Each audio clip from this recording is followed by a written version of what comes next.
Make sure this is all turned off on volume wise, otherwise that will spew out and that'll be weird.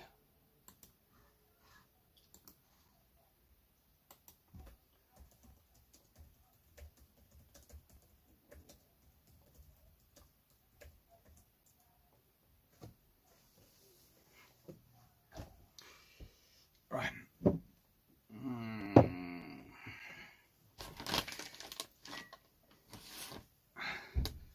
Thank you very much to my lovely girlfriend and her family again. I've got the last 3 bottles of this saved for this Bru Ships because this is a Bru Ships I'm particularly been looking forward to. So, you know, I wanted to make sure I had the good stuff.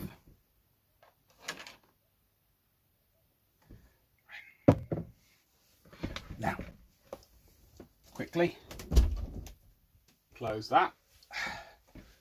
Should make life a little bit quieter.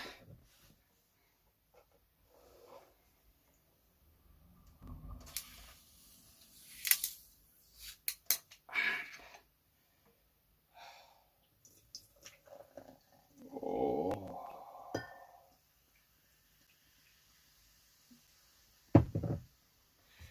Right then.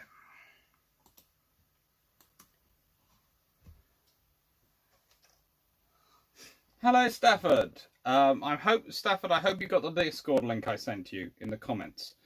Hello, King George V. Hello, Greg. Hello, Carl. Hello, Thomas. Hello, Carl. Hello, Blue Shirt Buddha. Hello, Ifand.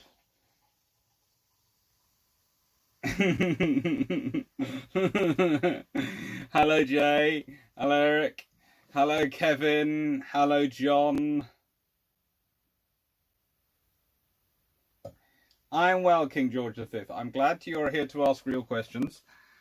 This is the, this is the general Q&A session / book review bit.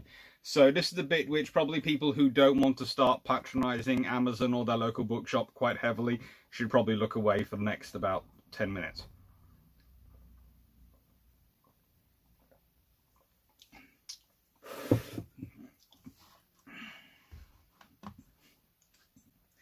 Because, yeah, the books I've got today are some very nice ones. Some very nice ones today.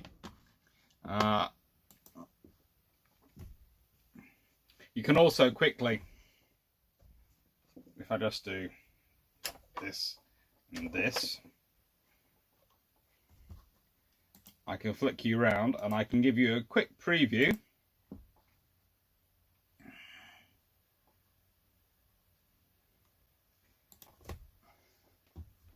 of part of what will be Tuesday's fun. Hopefully you can see that.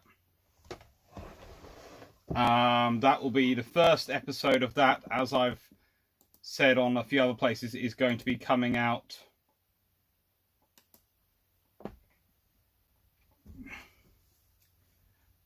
on Monday at 6 o'clock.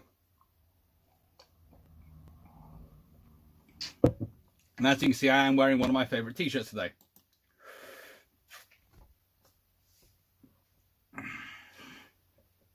Hi, John. Michael. Hi, Martin. Right then. So I've got 2 piles, each of 3 books. And I'm going to start off with, I'm going to save the best till last. So the first one I've got here is a Norman Friedman book. Now, if you're interested in the general engineering design from an American perspective on British construction, I have got his American books as well. His US carriers, etc. And his US battleships. Actually, I should get them out. If I'm going to talk about them, I should get them out, or at least one of them.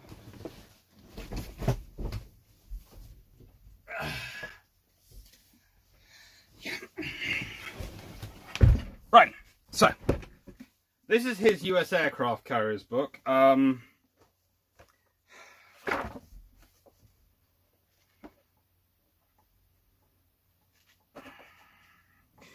Norman's US Aircraft Carriers book is pretty darn good, but it gets everything right, and it's looking at it from an American perspective. The main trouble you have with his British books, and I'm using British destroyers and frigates to influence this, but it could go for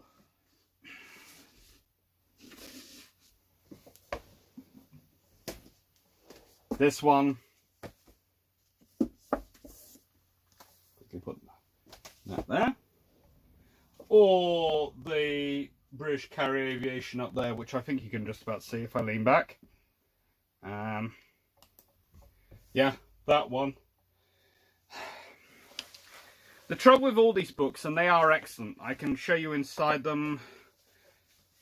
They have beautiful plans, beautiful drawings, beautiful technical detail. Is they're very much from an American perspective on how to use sea power. And there's nothing wrong with that, but it means that they miss some of the subtlety which applies to British sea power. It's like, if I was looking at American sea power, I would possibly be looking at things slightly differently than I actually think I do quite well when I'm looking at American sea power, but that's my ego probably talking. But in Norman's case, he's using as his benchmark the US Navy. And I can understand that, because if you're talking about a post-Cold War world, especially 60s, 70s, 80s, the US Navy is the biggest and one of the best in the world.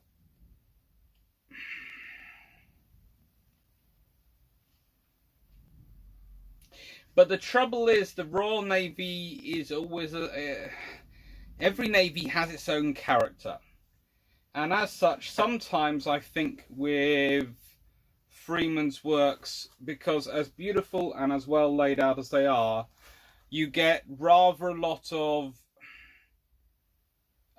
they were doing this thing which must have been wrong, and then when they copied the Americans they were right. Well, sometimes they're not copying the Americans, and one of the biggest beefs I have with a lot of American authors is the presumption on things like refueling at sea, etc., that the British were copying the Americans. They weren't. They had their own methodologies. But leaving that to one side,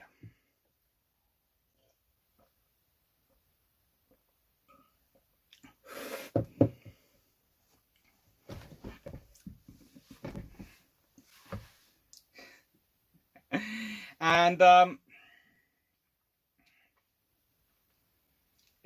good books. They are worth reading, but it's just. And this could be me because I'm so familiar with the subject, I'm getting egotistical on it.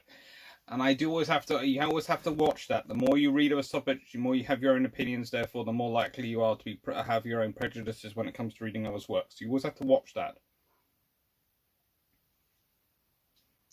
But my policy is always, is a Navy right for its own nation? Is it the right methodology for how it intends to operate?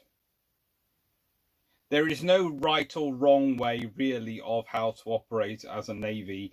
There is only winning a success or failure. Successfully achieving the objective and getting enough people back, enough equipment back that you can still carry on fighting the war, so it's not a Pyrrhic victory, or there's not achieving those two things. If you do achieve the first things, then saying you're still not doing it the right way because you're not doing it the same way as another Navy would do it seems wrong. He never so blatantly says that. It's just that feeling you get when you're reading his work.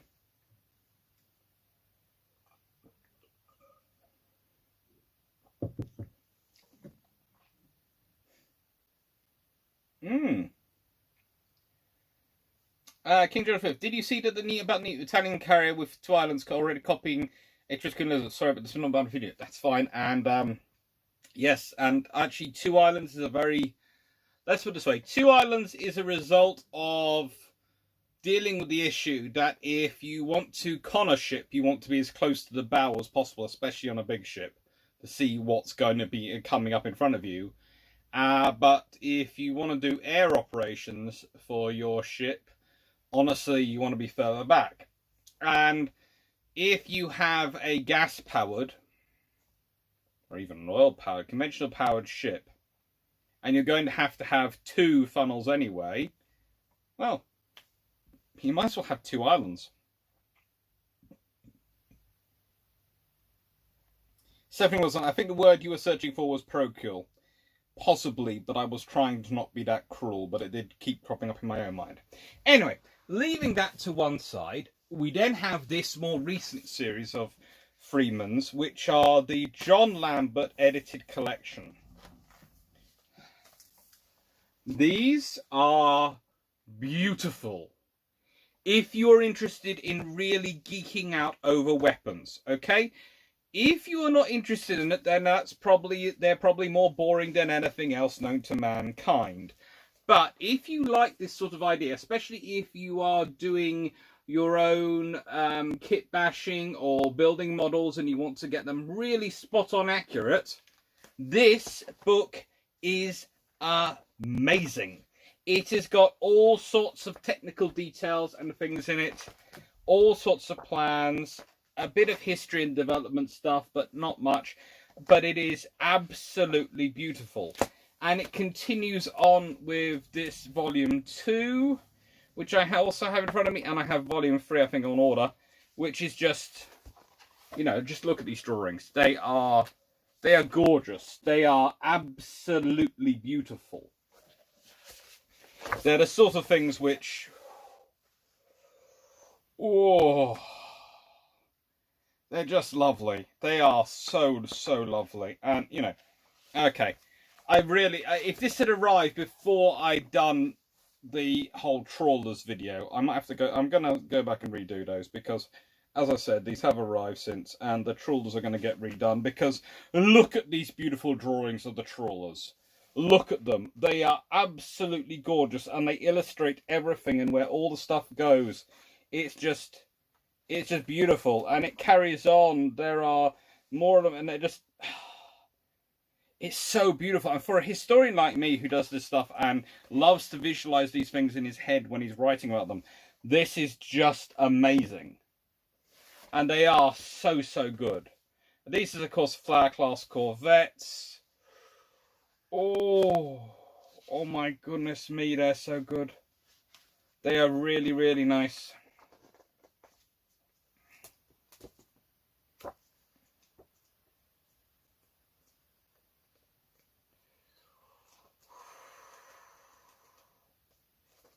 Oh, some really beautiful stuff in here. I don't think there's anything higher or bigger. Oh, there is. There are minesweepers. Oh, it's a little Bangor class. I hadn't realised. I'd gone through this book several times. I hadn't realised there was a Bangor class in here. Look at how beautiful this is drawn.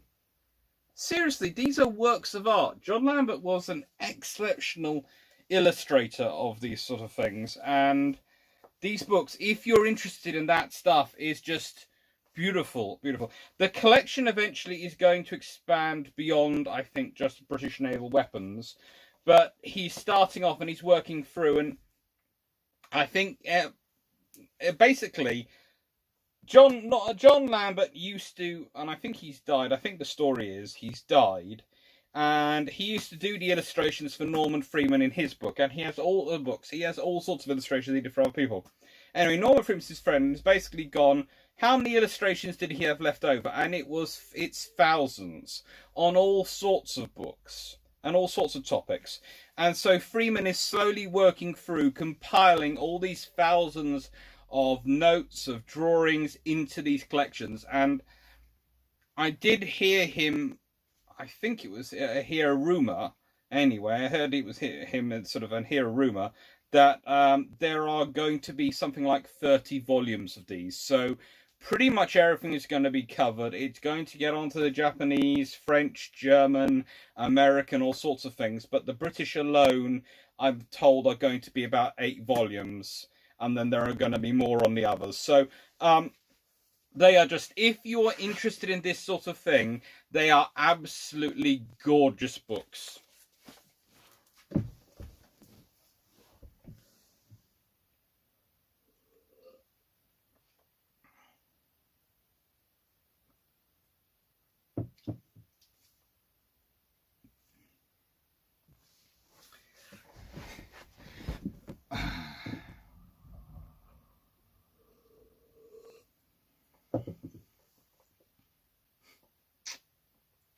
Oh, there's some good questions coming in. Yes, I am wearing HMS Belfast. This is my HMS Belfast t-shirt. That's the point here.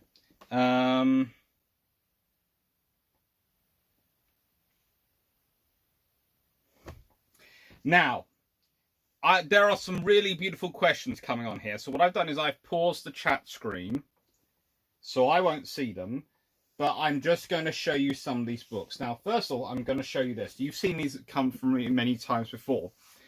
Transactions of the Institution of Naval Architects. Now, this is the 1939 book, and this was actually published in 1939. And I often use this when I want to point out a picture of Admiral Henderson, etc., or something like that. But these books are absolutely beautiful. And if I can show you, Hms Ark Royal. Now, the reason I've shown this up is because I've started seeing these, because my dad had a full collection. So I've inherited a full collection pretty much. But I have started seeing these books out for sale on Amazon for, depending on the condition, not that much money. If you are interested in the naval architect of the times, appreciation of the ship they've built, you cannot get anything more in depth than if they've got a report published in the transactions, in its transactions, the Institute of Naval Architects transactions. Now, the thing is, not every ship or every class does get a paper in the transactions. Not every ship or class does, but they do have websites. They do list the details and where they've got papers of them. You can sometimes download papers directly from the Royal Institute of Naval Architects. They are a beautiful, beautiful organisation. Thank you. Someone's just... I've got the camera turned around, so it's got the better camera on. So thank you, Jim. Thank you always to the people who do the super chats, and to the subscribers, and just the watchers, everyone, and people who pre-order my book. It's very, very kind of you. It really is. Keeps me going in lockdown. Now, so, that's that one. These are the more modern ones produced. Now, this happens to be one of my 2 copies of the Cruiser Birmingham. One I bought myself and got absolutely wrecked. And my girlfriend heard me talking about this and how I was upset that I'd managed to wreck it. And she got me another copy for my birthday. So I have 2 of these. One copy which is kept very, very safe and protected and sitting as far away from me as possible so it doesn't get ruined and damaged, which is the one my lovely girlfriend gave me. And one copy which is absolutely, as we can see, it's got wrecked in my bag when I had other books in there. Now, these books are fantastic. They both have beautiful, gorgeous illustrations like this, i.e. a full plan. And they also have this, writing. Lots and lots of writing. The story of the class, the story of the individual ship. And honestly, the publishers have gone to some of the nicest historians, some of the best historians, and basically given them almost a blank budget for images, and having long talks with Greenwich and the National Archives about printing up their copies of things, because that's the only way you can explain this. And they have produced, in turn, absolutely gorgeous books. They are absolutely amazing and lovely, and yeah, this is just, it's just beautiful. And it's not just this one. There is also, I've got HMS Cossack on order, by the way. When it comes, I will show you the HMS Cossack one, because I'm very, very excited when that one comes in. But they've also got Black Swan Sloops. This is by Les Brown. And this is the newest one I have, the most recently one I've got. And this is... Everything's organized frame by frame along the ship. I mean, if you are building or are modeling a Black Swan class sloop, this is absolutely gorgeous. Even if you're probably if you're doing a Bittern class as well, because their designs are quite similar, this would be incredibly helpful to you. Because basically the Bitterns evolved into the Black Swan, and then the Black Swan is evolved into the modified Black Swan. But this is just, it's just gorgeous. And look at this, the intricacies, the electric work, the engines, everything. And let me see if I can quickly find for you the fold out ones, because I know how much everyone enjoys a nice fold out one.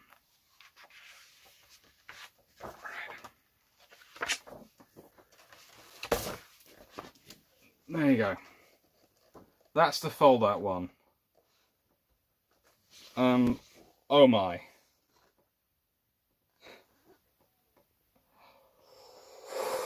That is just tell me you can't picture these ships better now. You know, this is just amazingly detailed and beautiful information, and it gives you everything so you can understand the ships you are dealing with. Now,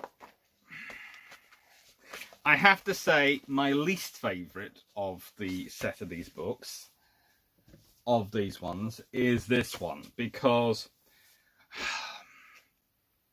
I so wanted this to be fantastic, but whereas those are an individual ship or a class per book, this tries to have everything in it, and it's just,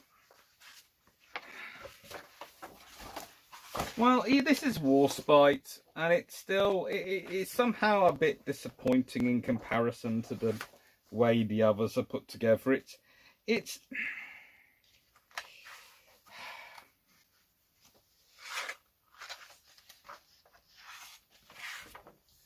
the others were just so good. We got this one, aircraft carrier. I think it's Ark Royal. Yeah, I'd go for Ark Royal. And it's just, it also, whereas the others are very wonderful thick paper because they can afford to be, because they're about one class, because this is trying to cram so many in, it feels a bit more rushed.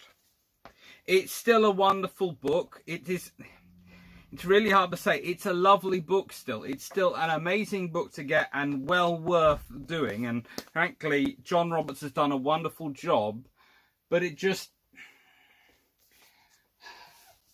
when I'm comparing it to what this has in it on one class, it feels almost like they have done these classes a disservice by cramming them all in here, if that makes sense. Yeah.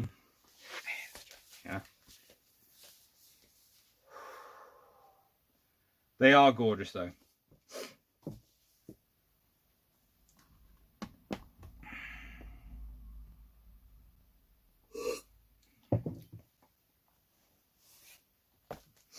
Now, last book today, and I will then answer your questions. I do realise they're mounting up, and I will get through.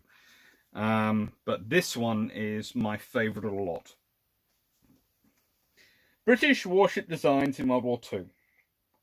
And this is, again, from the transactions of the Royal Institution of Naval Architects. It's slightly easier to get hold of than those books. And because it's all about World War II, and I've done it before, it's got ships of the invasion fleet, merchant aircraft carrier ships, British submarine design during World War II, corvettes and frigates, coastal force design, and notes on the development of landing craft. And it is just, well, you've seen it in the landing craft book, how good and quality it is. But again, look, quality of the drawings. These are from the papers actually presented by the naval architects who were involved in their construction.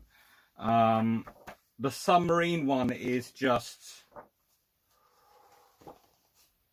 And what's so good about these books is they also come, not just the paper, about them, but they have the question answer session. For example, Sir Stanley Goodall commenting on the submarines. As Mr. Sims has said, this paper only gives a part of the story of British submarine design during the war. Taking this as a cue, I will endeavour to walk delicately. In the design part of the paper, more could be said regarding the complete adoption of welding. In submarines, complete welding offers more advantages from the military standpoint than in any other form of warship. But the hazards of submarine service, even in peacetime, make it imperative that such a big change in practice should only be adopted after a very full consideration of all that is involved. In the first place, we had to find a more weldable steel than that used for riveted pressure hulls. A good deal of preliminary work was necessary. For example, a team of radiographers had to be formed under Dr. W.R. Harper. This team proved of great value. The importance of accurate circulatry had to be appreciated. Close investigation into design details in the way of openings and discontinuities act was very necessary because local weaknesses in the case of a welded submarine may prejudice the whole scheme and lead to disaster. We know now that weakness of that nature did occur in some of the German designs. And it goes on. This book is just... it's amazing. And I actually spotted a copy on Amazon the other day for £5. So, your local second-hand bookstore might have it. eBay might have it, all sorts of things. But it's really obviously not that much money. And it's gorgeous. It is wonderful. And it has so much information in it. And you will hear me quote from it time and time again because it is so good when I'm on those topics. Right then. So, now we have done those. And I have organised the books so that I can move around. Let's get on with the questions. Okay. Alfred Mullet, greetings. You have mentioned the book Battlecruiser by Friedman. Have you read HMS Saracen? Also an excellent book, though hard to find. Yes, I have, and it was very, very good. I can't remember it as well, though, because I haven't read it as recently. I've read quite a few of those sort of books, though, because I quite like them. When they present a decent story, they present a decent premise, if that makes sense. Carl Harmon, thanks for another wonderful bilge pumps. Also, new slogan could be a bunch of naval geeks spout knowledge. Well, I have some good news about that. Bilge Pumps has got its own... we're now going to get our own sort of casting thing. So we're not going to be just Sea Control. We're going to be Bilge Pumps. Yeah, we should have about 2 episodes hopefully coming out this week as celebration of that. SimSec are looking into it. And we've got 3 episodes more to go, and you're going to love them. If you're interested in the space navies, well, episode 5 is going to be fun. Episode 6 is going to be pretty historical, and episode 4 is going to be quite controversial. But we're bilge pumps, that's what we like to do. SNP, hi. Dutch Clark, what is your opinion on the current China-India conversation? Seems like your prediction in Bilge Pump 3 is coming true. Yep. I wouldn't be surprised if the Indian Navy start doing some things. Because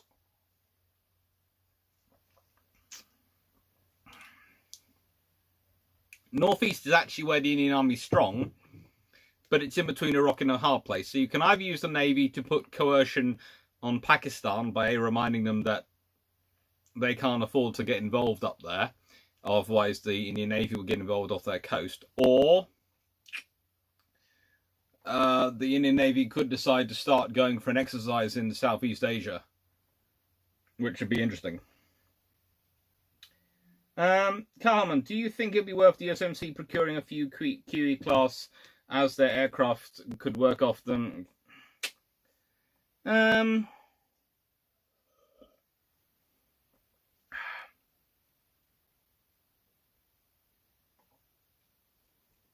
It's an interesting idea. I think the US Navy might need to start seriously looking at the idea of a 2-tier carrier fleet.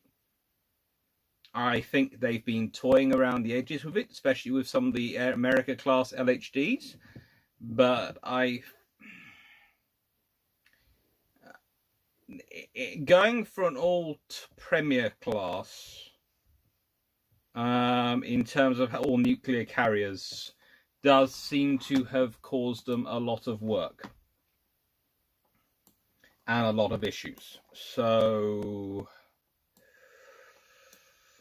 it's very expensive. Right.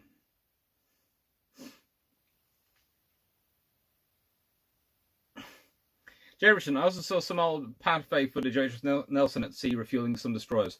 There's all sorts of stuff for the Royal Navy refueling destroyers and ships at sea.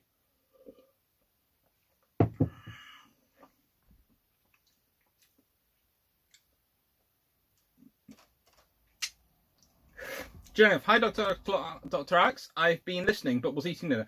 I have both of Friedman's books on the Iron Destroyers. Extremely detailed but very long to read. Yep.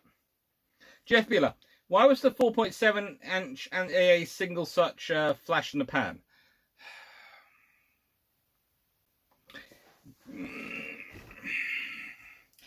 Because you had the 4.5 and the 4-inch already, and frankly you could, in the nicest way, the 4.7-inch as a single AA was not really as good as it was hoped to be.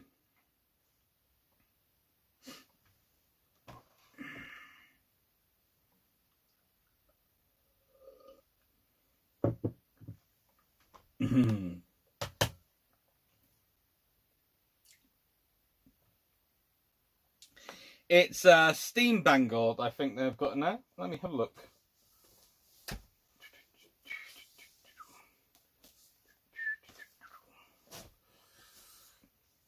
I don't.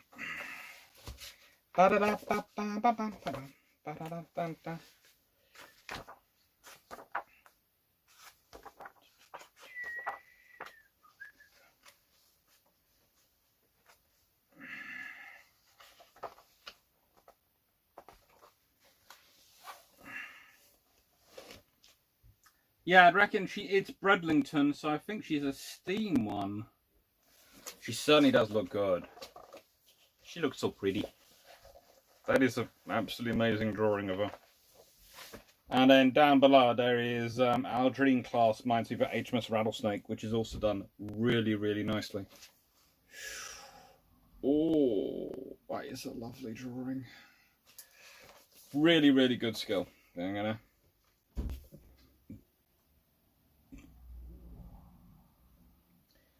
Tattoo died in 2016. As I said, I thought he died, but I hate to say people are dead when I'm not 100% sure.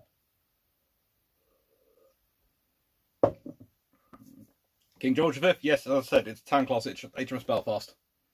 I got it from actually Belfast Museum.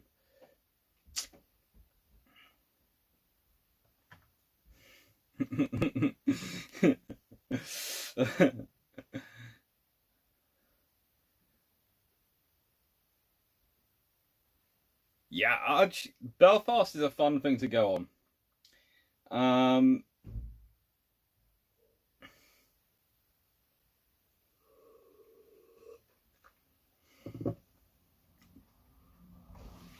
Interesting enough, the Japanese for their reloads often have them inside structures. For the Royal Navy, it's kind of interesting, their reloads. As Drac has, and I have both been recently, have been saying quite a lot of, there is always, with warships, a sort of thing you have to remember. There is the official amount they carry, and then there is the amount they actually carry when they go into combat. And those can be incredibly different things. Those can be incredibly different things and amounts.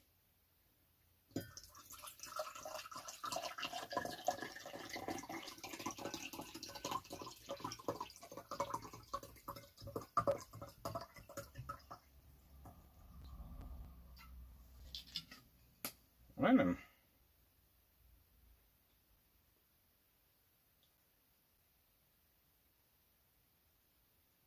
Hey, Kevin, thank you. Jeff, thank you. Ooh, right then. All right. That's a beautiful drawing. I love Hms Ark Royal from the First World War. Where did you get that book? All these books in sounds terrible, but especially ones which are recently, they mostly come from Amazon, because when they come out new, because I buy so many books, I get quite good deals from Amazon Prime, and also some of these books I get sent for to review. It's the most recent book I got sorted to review. I've shown it to you all a few times. Warship 2020. Yeah, it's okay. I'll be talking. I'll do a proper review of it at some point. But yeah, they're good. They're mostly they come from. I'd say quite a lot of them do come from Amazon or other online sellers. A lot of online sellers. I do wander around various ones. Whichever one has the best deal.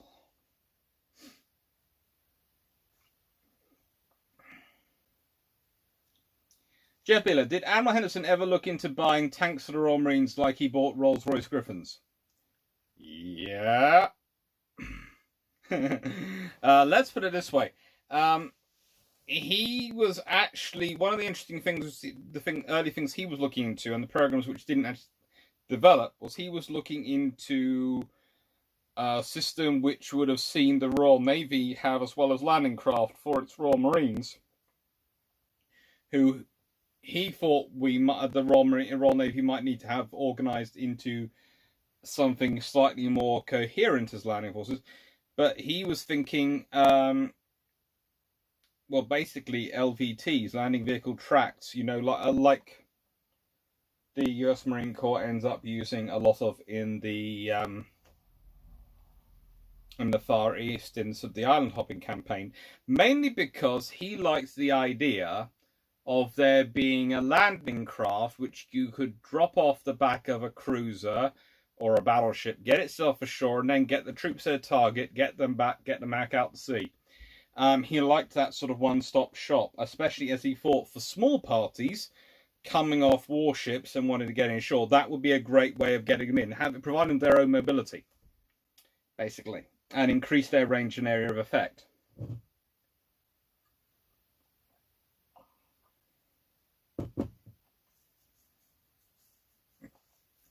The Birmingham book you will love having, and yeah, Amazon if you must. Try your local bookshop first. I do try them normally first, but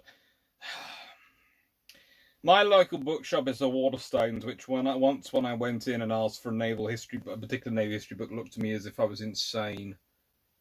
My poor mum years ago had very, very long discussions with them.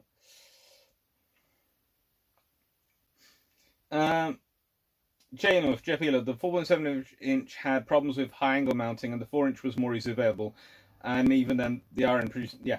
Basically, the trouble is the 4.7-inch had issues, and the whole issue is if you continue on doing that, why are you doing that when you have other systems which work? You can either pour resources into fixing something which you're going to be using less and less of, or you can pour the resources into the things you are already using which are going to replace it. They pour the resources in those things.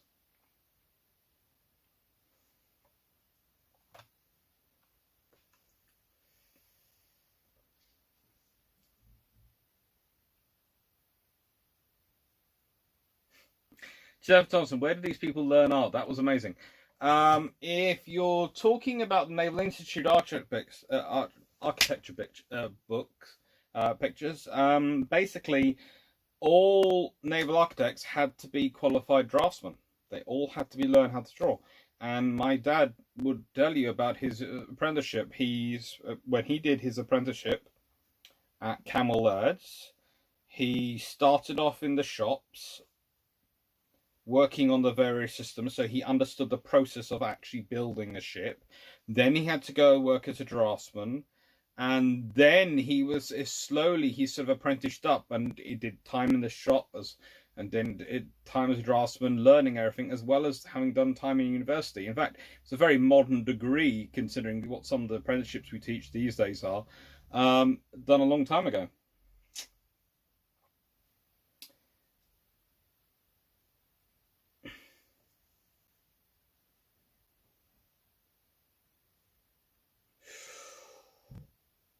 Stephen White, magazines, $25 and $30+. Goodness gracious me, what are you buying? Let's see. Mangus Bajonik. Hello, starters. I don't think I've had a question from you before. If I have, apologise for getting. Question about 4.5 inch. Why wasn't the Mark III upper deck mount, as used in Ark Royal and planned for the D-class refit, used more? Okay, so there is a BD mount between decks and UD upper deck. Between deck mounts were used because they were more reliable, and the Mark III did prove to have issues. So they were using the BD until they developed a reliable UD, and basically the UD that you see, which works, is what was used in the Daring class destroyers post World War II, 1949 comes about, and what also used on the battle class for the Australians.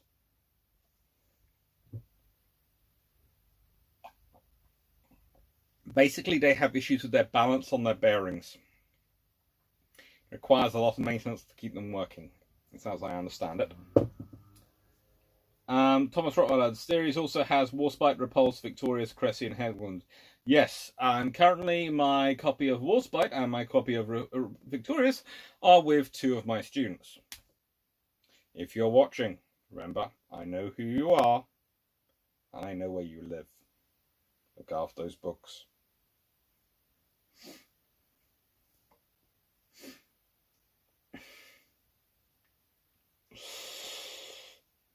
Vision. I wish these great books had photographs too, but they would be twice as thick. Even half as good a dozen high quality ones would be great. To be honest,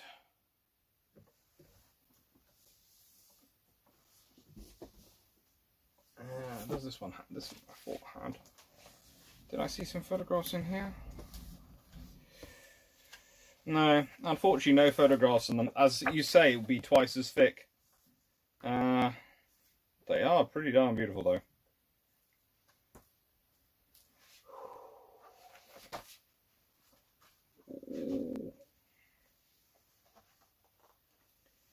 You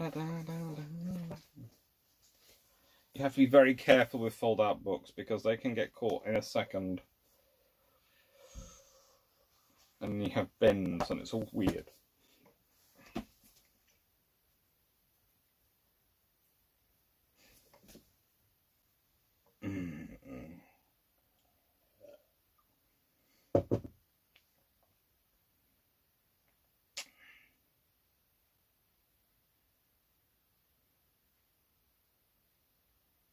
Magnus Benjamin, I can see the benefit of BD mount for cross-deck fire on the carriers, but for other uses, UD seems better. What am I missing? You are right. The UD is better for pretty much everyone who is in the capital ship. I do think that if they'd gone with the BD system, which was more available much earlier, they could have probably got the D-class cruisers done a lot quicker, and that would have saved a lot of issues. And you know, that it's basically the problem is the fact that these system, the UD system, have bearing issues.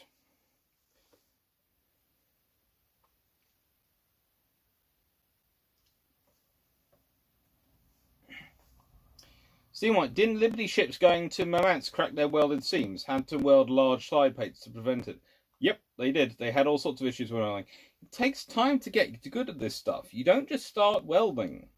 You know, this is the point which I find interesting when I'm talking about World War II. The amount of times that people jump into it and go, suddenly we are good at this weapon system appears, or this weapon system appears. And you go,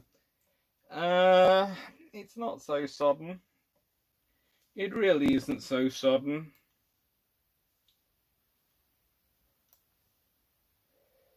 It's more of a case of it's appeared now, but that's because it's finally reached the maturity that you can actually use it. And that's a big thing. Is a system at a level at which you can use it?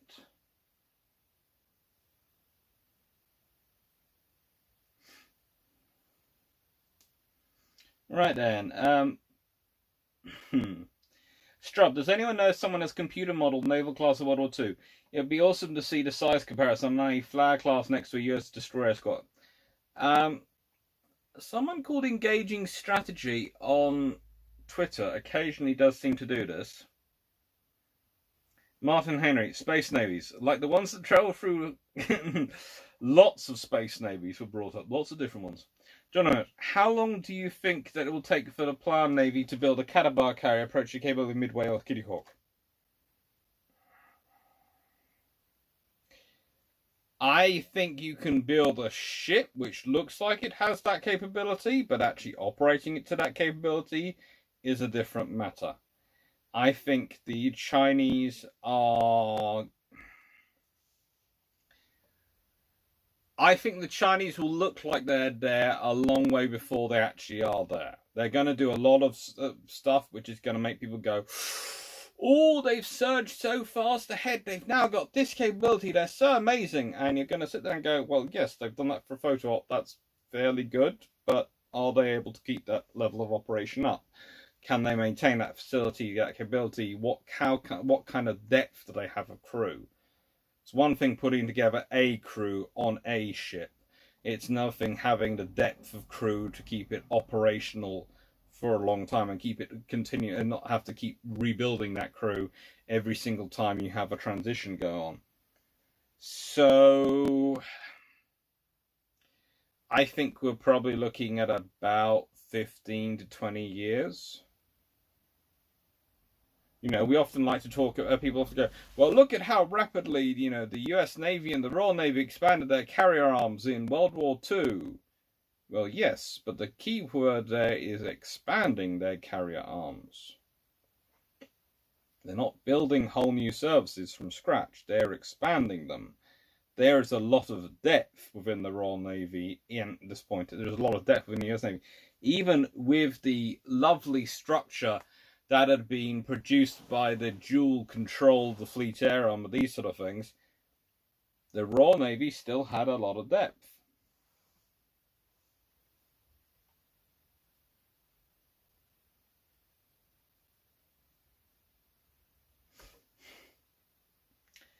Can't go on. When do you expect the book on the Cossack will be out? It's supposed to be later this year.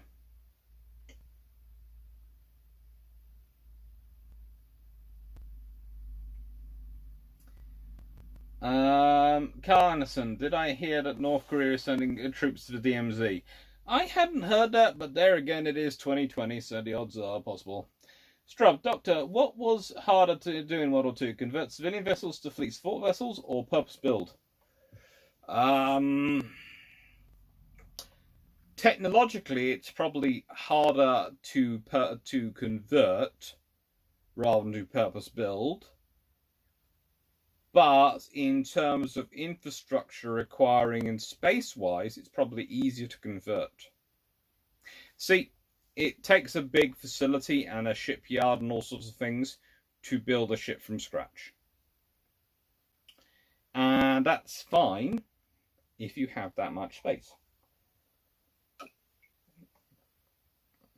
But if you're just converting a ship, especially if you're just converting the surface of a ship and you're adding on things like a simple system to allow it to refuel at sea, well, you can do that in a fitting out dock or just alongside in a normal port almost. You don't need much in the way of specialist facilities. So whilst it might be more complicated in terms of making the ship work for what you needed to do, it's a lot easier in terms of infrastructure, which allows you to use that infrastructure for doing other things like building more escorts.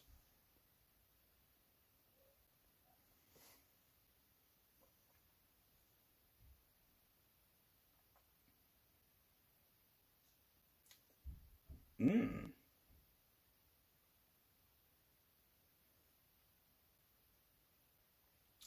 Rishis, do you know of any books with similar quality drawings of Age of Sail warships? Not yet in my collection, but I have got a couple which are potential on order. So when they arrive, if they're good, I will say so. Martin Doherty just bought the selected papers on British warships of World War II on eBay for £9. Kudos.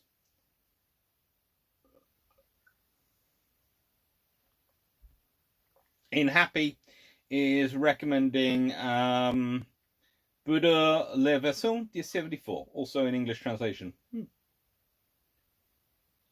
See what? See YouTube of Philippines improving airstrip on small island South China Sea. If it can operate C1 Fursies, then you can get a lot of stuff in and out, as the Argentinians would testify to in the Falklands War.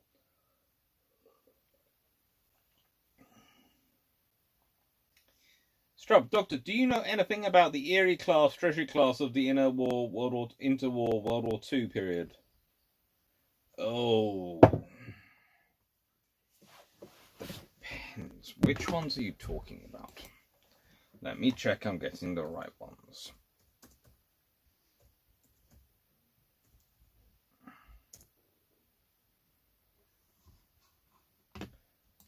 Yep.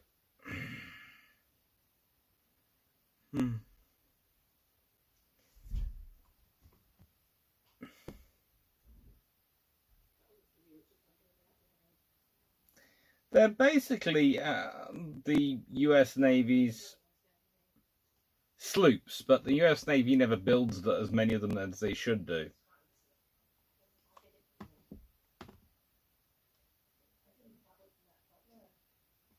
It's just, you know, it's a sloop.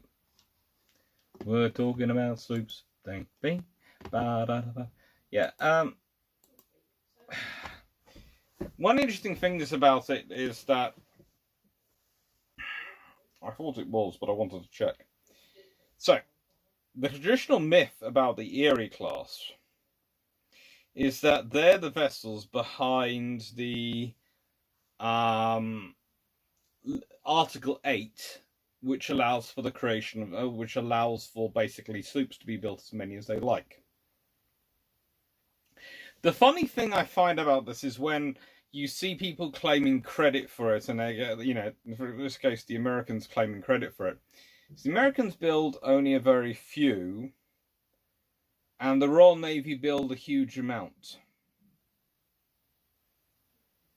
But the Royal Navy allow themselves to be convinced, when they already have ships which fit in this category, by the way, allow them to be convinced to define it as such, and as a result, the US then owes them when the Royal Navy wants certain other things added into the treaty.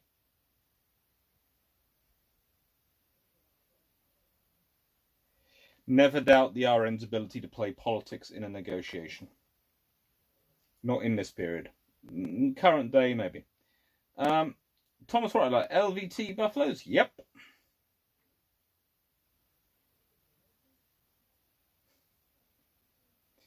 Jerison, I believe the British Army owed the Royal Navy for the specs of the Terrapin 8x8. The British Army owes the Royal Navy for lots and lots of things over the years. Tanks, for starters. Off license, evening, Alexander. What do you think of the Royal Navy experiments into trimaran and pentamaran during the late 90s and early 2000s? Remember RV Triton? I think that when I hear a lot of the talk about the future of the Type 45 and the replacement destroyer that we'll see for them, now, whilst we haven't seen trimaran design appear for the Type 26 program or the Type 31, well, the Americans now have, of course, the Zumwalts with their tumble-down bow. I wouldn't be surprised if next generation escort, large surface combat, and whatever the US Navy ends up calling this particular thing this week, ends up with a tumble-down hull. I wouldn't also be surprised if it ends up being a multi-hull system. Mainly because the US Navy seems to have come round to the realization that when you're building a large escort, if you build it to look really, really cool and have tremendous presence, then you can send one into a scenario in terms of peacetime, and it can counterbalance many, many enemy warships because it just looks so cool. My thinking, therefore, is that the British government, Royal Navy, whoever, will not want to be seen to be too far behind this vogue, and this new coming thing, and want to get in on it themselves. At which point, I wouldn't be surprised if the successor to the Darings, current generation Darings, have both tumble down hulls, and please notice I said that, tumble down hulls, and have 3 of them. That would certainly be my suspicion. And expect them to be able to use those gaps between the hulls for launching and recovering unmanned surface vessels, maybe even unmanned underwater vessels.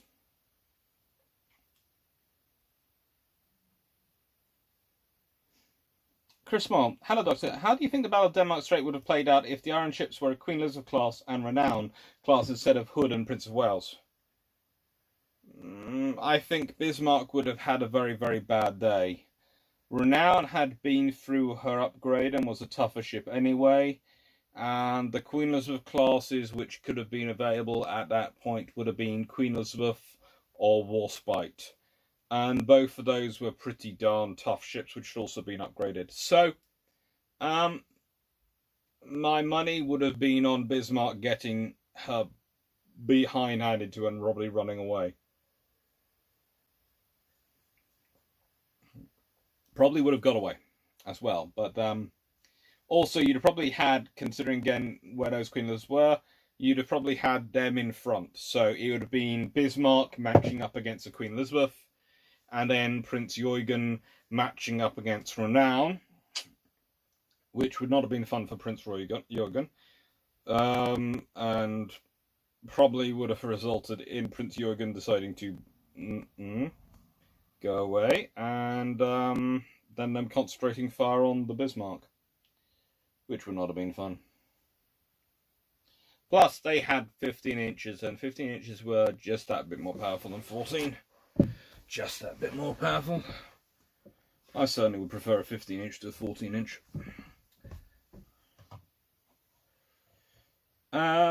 Stuff away. Magazines here usually have Canadian dollars price and American dollars. I think it was $20 US magazine but $25 Canadians. Ouch.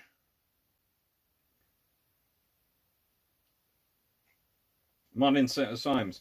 Libraries, remember them, were a good source of reference books. They used to sell them off for £3 to £5. That's where I got all my Jane's fighting ships. Yeah, you do. I have got a huge number of books which actually come from the Dartmouth Naval College libraries. Yep. Thank you, HMS Britannia.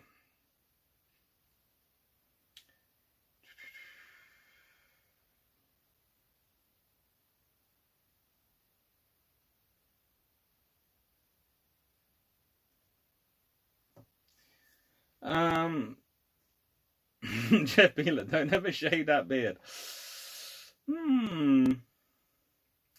If you notice, on the reason I'm shaved in the Mysteries of the Deep is because I'd taken off literally for a holiday for my mum's birthday party, because my granddad and my dad, well, my dad mainly, my granddad occasionally had a beard, but my dad had very much had a beard, and basically my mum didn't want to remember them on her birthday. She said, "So do you mind?" And I went, "No, I've got nothing. I've got no filming for the next 4 or 5 weeks. I can shave it off and, grow it back before I get onto the filming." Anyway, I shave it off. We have the birthday party. Next day, I get called up going, "We need some more stuff done because of X. Do you mind coming and filming? I'm down in Cornwall." Yeah, we'll send the car and everything for you. Okay. I've shaved. So that's why I ended up having to stay shaved for several months whilst I was filming.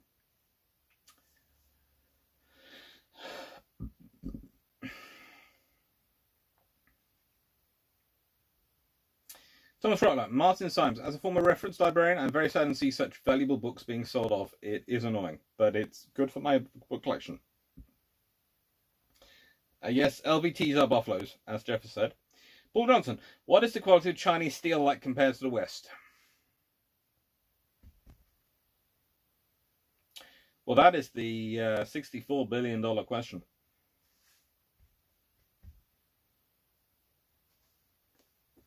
That is a very, very big question. John, basically, are the Chinese currently a state with the carriers the US and UK and Imperial and the Japanese were in the 1920s? No, because those three navies in the 1920s had all been operating carriers for, well, especially in the Royal Navy's case, for about 10 years. And they developed them, but they'd also been developing fast, and they operated a lot of carriers. I would say...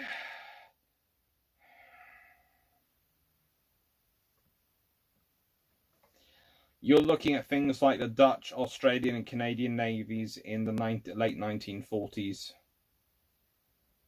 You know, early beginnings of naval aviation sort of thing, when I was at a sort of level.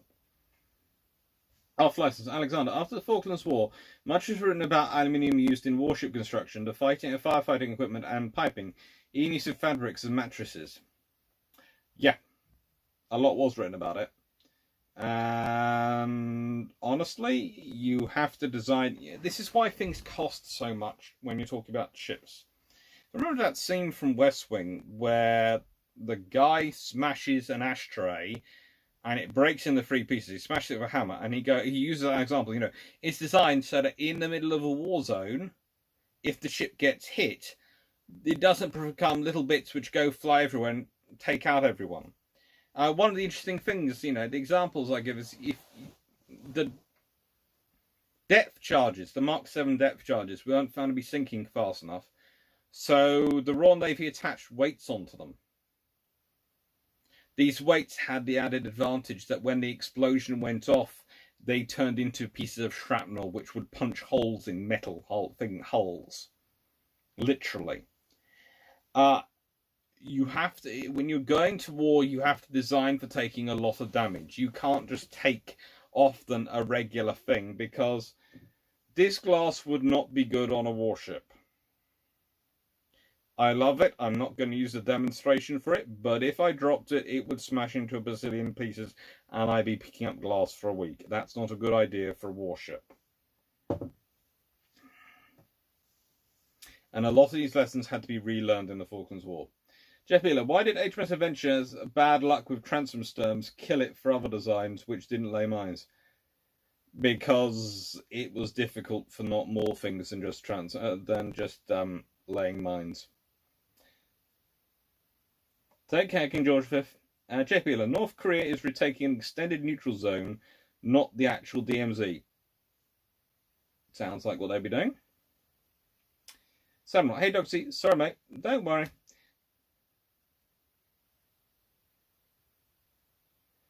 HMS King George V. Apparently the Royal Navy is now in a tie with the Chinese Navy for second place in the strike capabilities of carriers. More than likely at the moment. Although actually I would put the Indian Navy ahead of the Chinese Navy. So that would mean they'd have to be ahead of the Royal Navy. But the Indian Navy are very, very good.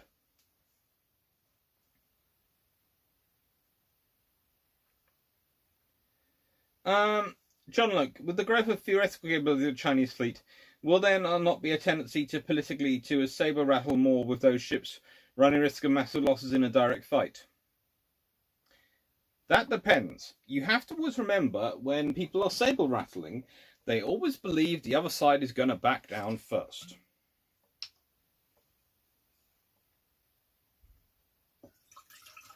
It's a political calculation made by someone who has won many political calculations in the political system they have grown up in.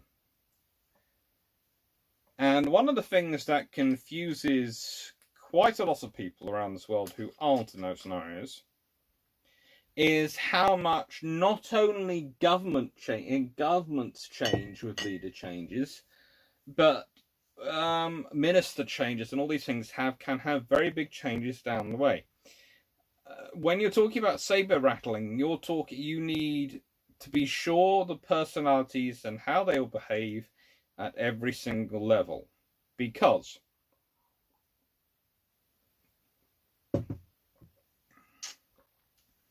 let's say we're talking Straits of Hms, HMS Montrose, Type 23 frigate. And let's say there's a Type 45 out with her HMS Dragon. Okay? So, let's say the Iranian one day, a commander is trying to do a very much more conservative Iranian commander decides to run past Montrose at high speed. Montrose has a conservative, experienced captain who's been in the Gulf for 6 months. Goes past, they get their warnings, nothing's made of it. Dragon has just come into the area. Next day, another, so just new in the area, coming in because Montrose is going back to change her crew over, so Dragon to the cover ship. And you get a more aggressive Iranian commander, decides to push even closer. This time decides to push, instead of running that way, comes that way almost straight at Dragon. Let's say Dragon is captain, and I know this is highly unlikely to the Royal Navy, but it is for this hypothetical, gets nervous because of the ships that are coming with them, the way they're handling. Actually fires some shots as a warning to get them to keep away. So the 30mm and it's dispersed. That aggressive commander then sort of goes back to his command because he's now looking a bit foolish and says the Royal Navy attacked him. That goes up the news channel. Then you get and all sorts of issues come up and it becomes saber rattling. And then you have the people at the top. What are they going to do? How are they going to push it? Then now the Iranians then announced they're going to ban all British ships from the Straits of Hormuz. The whole thing can happen on a low level or a high level. And that situation could quite easily detail then. Montrose comes back. You have Dragon still in the region. They're now sailing as a pair. You have the Conservative commander come out. He demonstrates but doesn't do anything. The ships pass each other.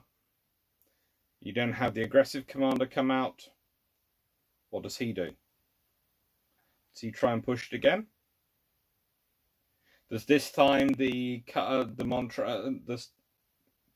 Montrose manage to coordinate things and keep things calm? Does the situation, is it different? Is what happens? There is so many different personalities involved in brinkmanship, and it requires you have experience at all levels. And the trouble is when the Chinese start saber rattling with their warships, because they have a lot of numbers on the table, doesn't mean they can bring them to a fight. And that was an interesting discussion me, Draken and Jamie were having in bilge pumps.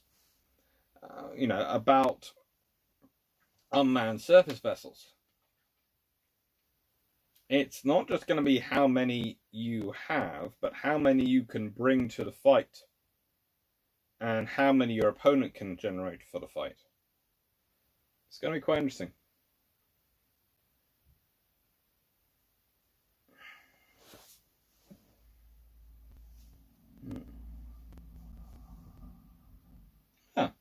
Add Richard Hughes, that's one of the ones I've got. Paul Johnson, Add Richard Hughes. The Ships of Trafalgar by Peter Goodwin. That's one of the ones I've ordered. Steve White, seen your prequel the other day. Can't trust what you read entirely. Good lesson. Can't trust my memory anymore. We can't. No. Kevin Tank, gunboat diplomacy now seems to be ships that seem to be sci-fi from James Bond films. Yeah, that could be the thing.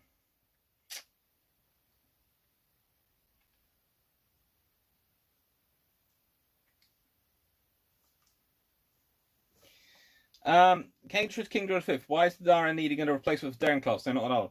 They're not that old. But the thing is, you're already starting to talk about their replacements now.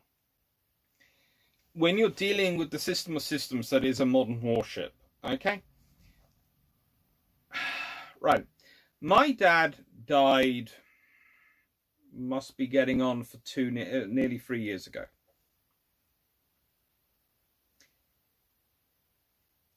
The last ship he's worked on has still not entered the water for the British government. Okay? He was involved in parts of design, and I'm not sure quite how much, but definitely in parts of design, and consulted for the Type 26 project. Okay? When do you think when the Type 26 enters service? This is the point. We are now starting to talk about, we are just now doing the mid-life upgrades, or extended life upgrades, or third through life upgrades of the Daring class. We are now starting to talk about their successor.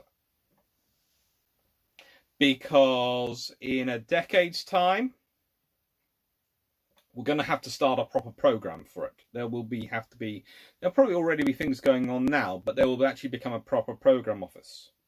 And it'll have to be started and managed, because it'll be a phased, you don't replace all the ships at once. There'll be a time period when the last of the Darings will be running and the first of the successors will be running.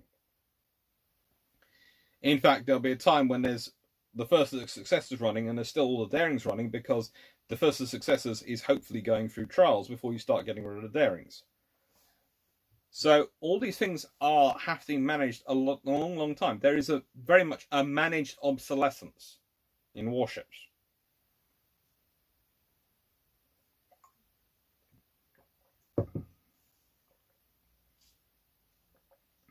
Mitchell Oates, use of aluminium. USN also experienced bell cap fire in 1975 along with Iron and Falklands experience.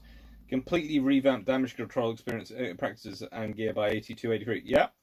And also aluminium, it depends on what you coat it with, really does. You have to be very careful on how you paint it if you're going to use it on a warship. So you might, since 1812, USN and RN seem to bounce ideas off each other. Never used, but USSN sailing liners were very striking pre-Civil War, till steam changed it all. Yeah, they were. They were. JP, why did the Norfolk and Suffolk not attack in the Denmark Straits? That is one of the questions which I'll perennially ask. My theory is they should have attacked rather like Harwood did with the Battle of the River Plate, in that you should have had the two big ships on one side and the two cruisers come in from the other side. So, divide the fire and create all the fire control problems, but they don't seem to have.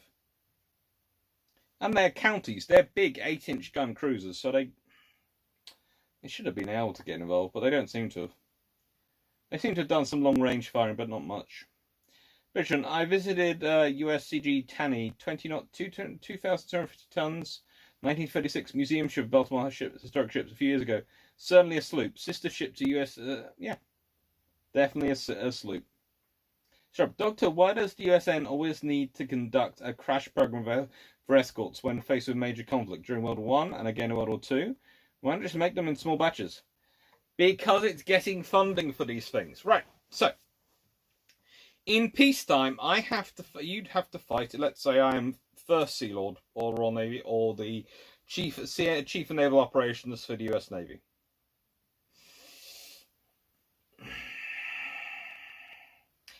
In peacetime, I have to fight tooth and nail for my budget. Because there are all these other pressing needs, which are definitely pressing. There's education, there's roads, there's health, there's all sorts of things, which are very pressing and need to be looked at properly. And they are critical. And I understand this. But it means that when I am trying to get a funding for something, I have to be able to put forward a hard and fast case. I have to be able to put forward that it is absolutely necessary. And the trouble is with small escorts is if I buy them, especially if I buy small escorts, then I might not be able to get the bigger ships. And the bigger ships are far more difficult for me to build. Thank you, Daniel Phillips. The bigger ships, especially in wartime, are more difficult for me to build because they take longer. I can crash order a program of small ships, and I can get them. You know, I was doing stats today.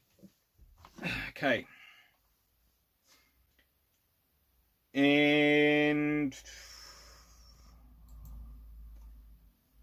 Okay. So, the first Flower class corvette was ordered on the 25th of July, 1939. She was laid down on the 19th of September, 1939, and commissioned on the 17th of August, 1940. Build time, 333 days, or 47 weeks and 4 days. One of the last Flower classes built to be for the Royal Navy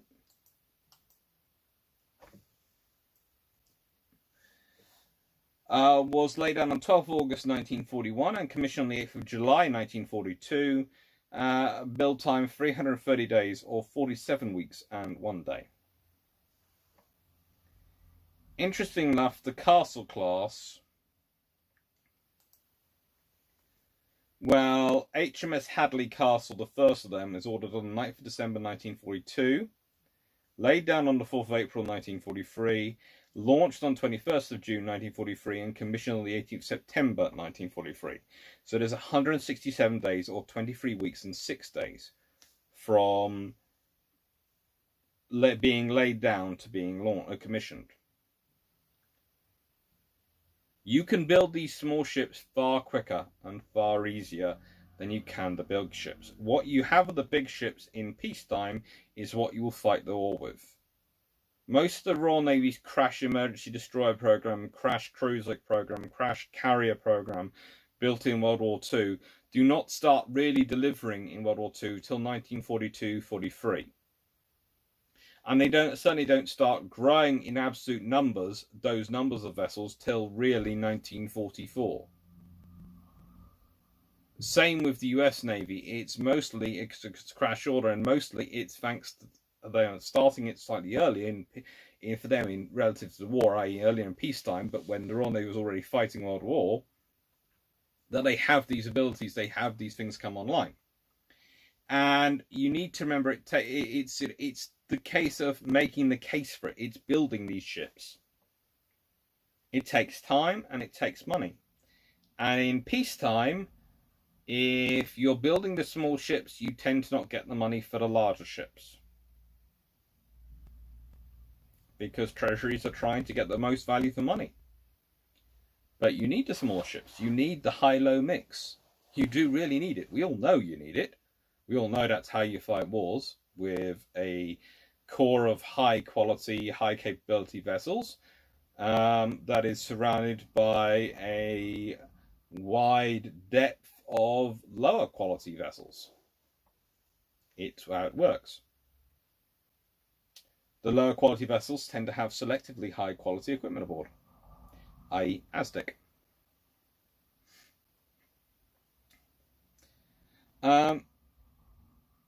So that's basically it. It's budget battles. It's not that we don't need it or doesn't make sense. The Royal Navy managed to get away with it in terms of sense of buying sloops, because they made the case of them being president ships. And they used the small numbers of sloops they were able to get, and they kept going a drumbeat of them to make sure they had the skills and plans in place for the corvettes, the trawlers, and all the other little ships which they would build eventually, even the frigates, and the escort destroyers.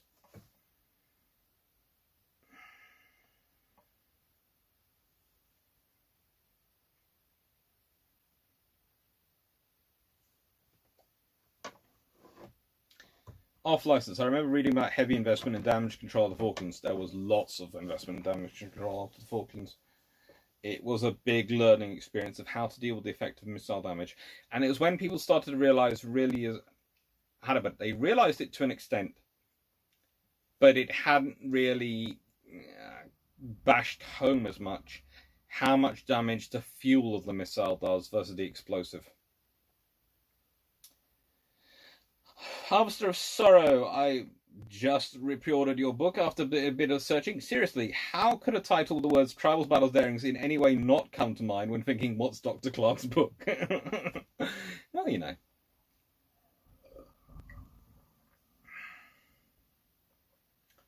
Old Richard, how effective is the plan operationally since they are bereft of any modern warfighting experience? They owe a lot to Russian understandings and Russian doctrines, but also remember they have fought some wars against Vietnam and various other things and low fighting, so don't necessarily count them out.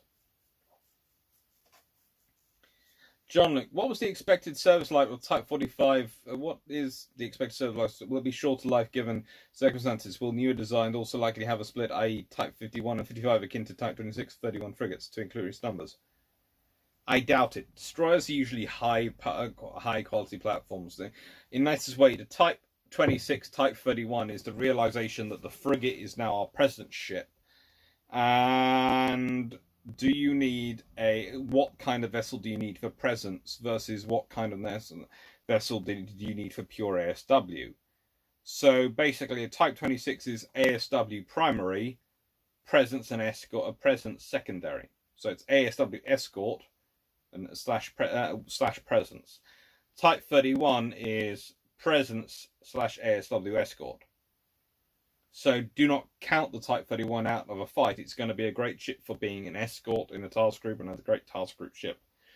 But the Type 26 is emphasized being an anti-submarine warfare picket, sort of a vessel which could almost detach itself from a task group and be off making sure that submarines can't get working with SSNs and helicopters to keep the enemy away. But the Type 31 is the far more viable presence for long-range patrols and long-range missions far from home, sort of thing. And dealing with issues like you have in the Straits of Hormuz, i.e. the politically problematic ones, where you need a lot of medium caliber guns, let's say 40 and 57mm, to deal with small boats and make the point.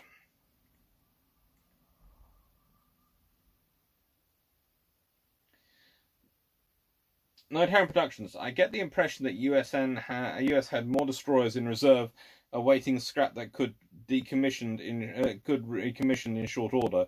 In this case, for escorting, than the RN had in 39. Is there anything to that? No. The RN also had a huge reserve ready to go, and the RN also used reserve. But it's the sheer quantity of number of ships you need. You know. We're talking 290 odd flowers are built, 151 rivers.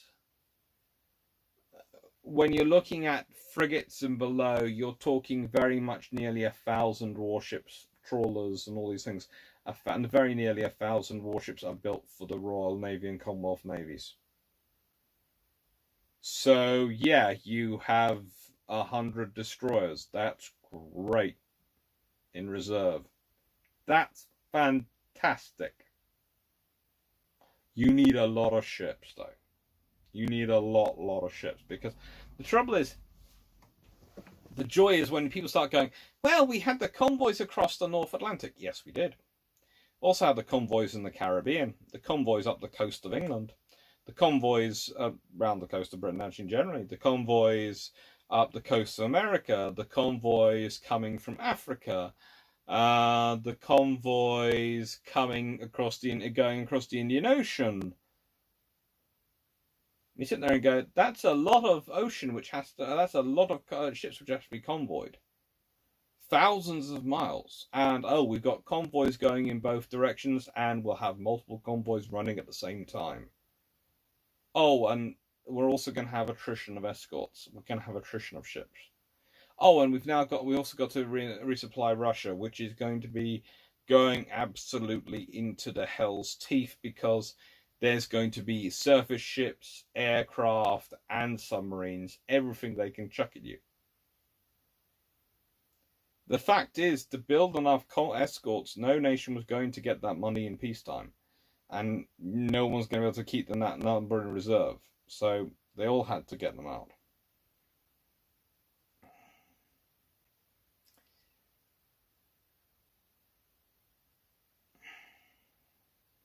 Chris Moyer, hello. Also, in terms of South Pacific, do you think Australia and New Zealand should be forward deploying naval assets to show the flag, as it were? I would think they should be, and I think to an extent they are. I'm not sure about New Zealand managing to do so because, honestly, they don't have that many ships in the first place to do, so forward deploying them is a bit difficult. But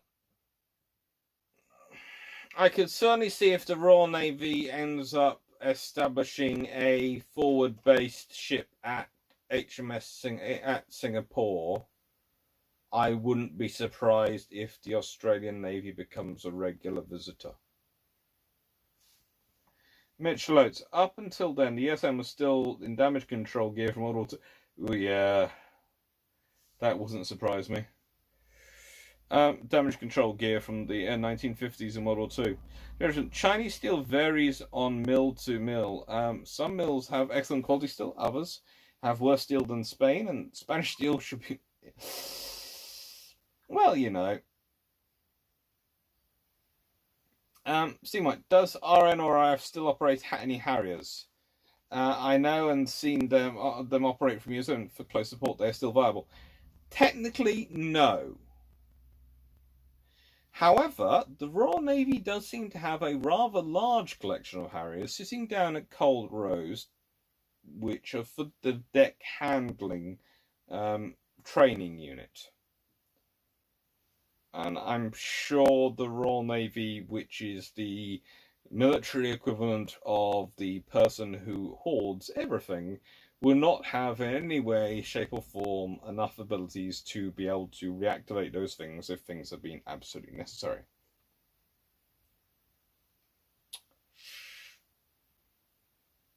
Right then. Off license. India has been buying up quite a bit of British specialist steel production. Yeah, but you know, and honestly, a large chunk of Royal Navy steel doesn't come from Britain, it comes from Scandinavia, so you know, kind of like we used to get our masts from up there. Martin Doherty, heard the Chinese J-15 plane is seriously underpowered. Anything to matter if you know, Doc?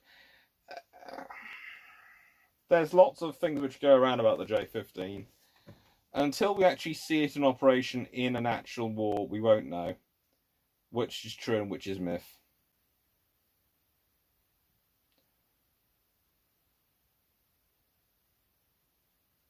Ooh.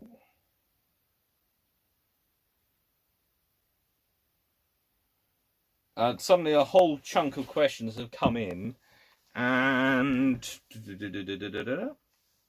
it's sort of, I'm checking where I found it. Okay. Right.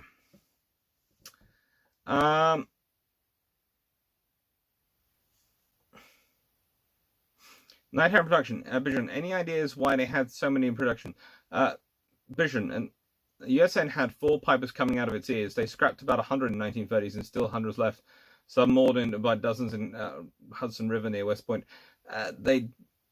The US Navy, like the Royal Navy, stockpiled its World War I destroyers. Okay? And it had lots of them around. And they had to get rid of a fair number, but having reserve destroyers was normal. The Royal Navy activated all its reserve destroyers, and the US Navy was preferring to build more, but they had, especially as they didn't have war start immediately, so the Royal Navy bought theirs. It worked well.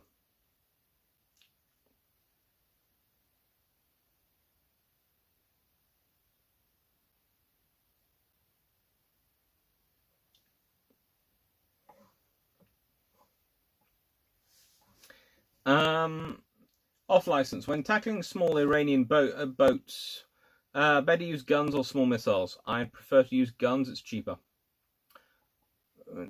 It's cheaper. There's no reason running up huge bills for the Iranians. John Emmett, what do you think a modern version of a Town class or Brooklyn class cruiser would look like?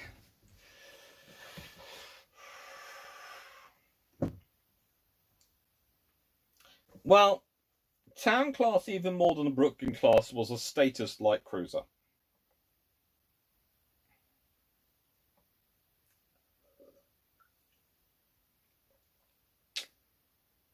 So I definitely go with the trimaran tumble down hull approach.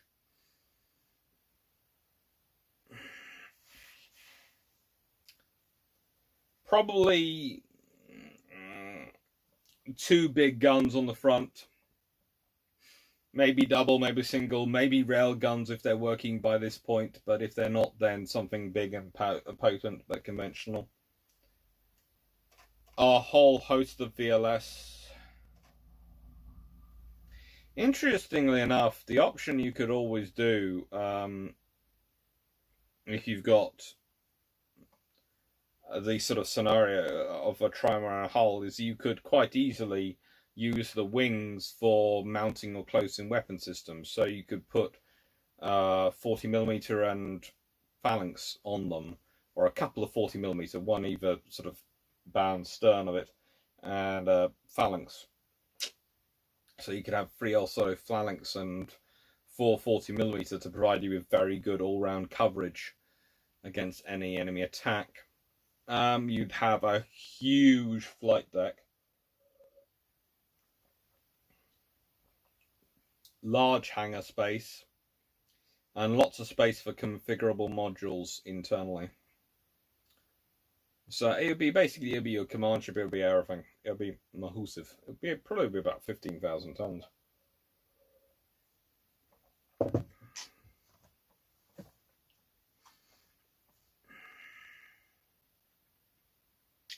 Calvin Gasberg, off license and smaller university. Yeah.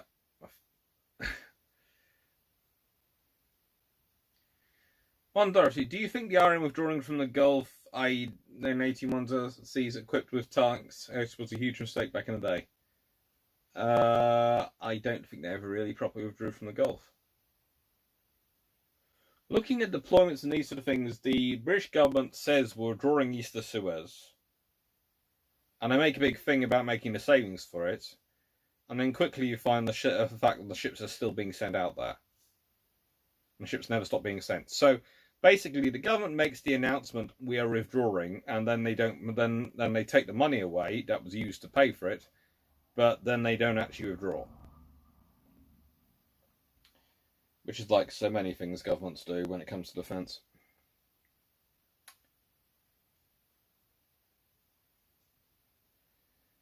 Vision, I think it was because they were all yeah.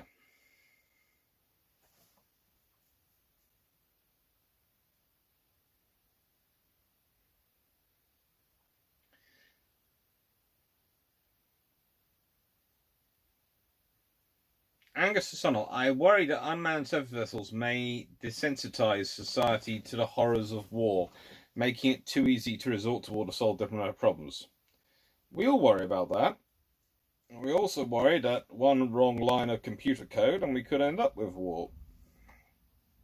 But it's still coming because it's cheaper than humans in terms of the political costs. You lose humans, it costs. It's a lot of politics. You lose a machine, no one really cares, as Trump has so wonderfully demonstrated recently. Off license, I'm worried they'll be susceptible to jamming and spoofing. That's probably there, but they'll work on it. John Luke, did the Chinese designs purchased by the Royal Thai Navy not need serious work during on them? If so, is that due to their being export or more indicative of Chinese designs? They did need serious work on them, and we don't know. Until you can get a decent look inside one of the Chinese ships, you won't know.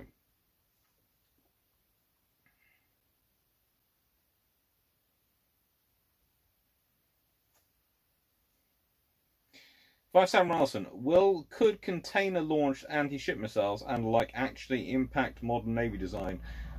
Container vessels are fast and easy to build and could easily carry...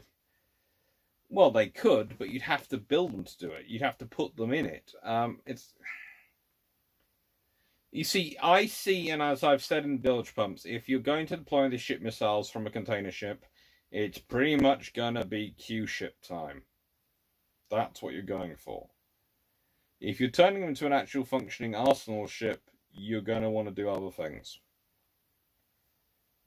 I do think you have to start considering it, but I think that's a way you have to start considering, in that you have to start thinking, okay, how do I make sure that I have enough clothing and weapon systems, etc.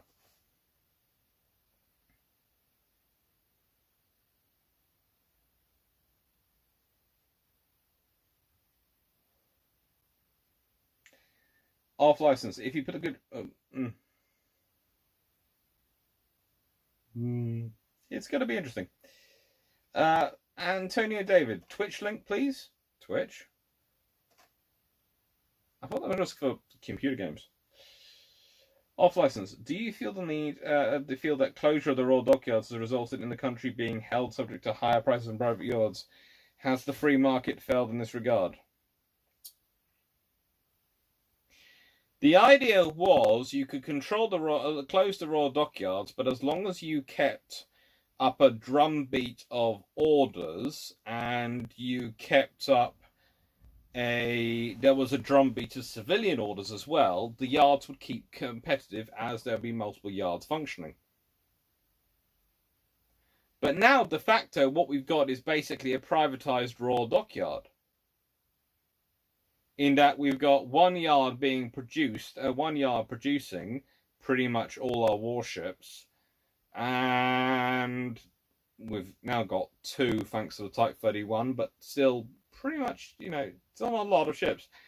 And the trouble is, so there isn't really any competition to force them to drive down prices, so we are paying the costs of the private system without any benefits. I am as non-communist as you can get, but I am seriously sitting there looking, going, not quite sure the privatized industry scenario worked in this case.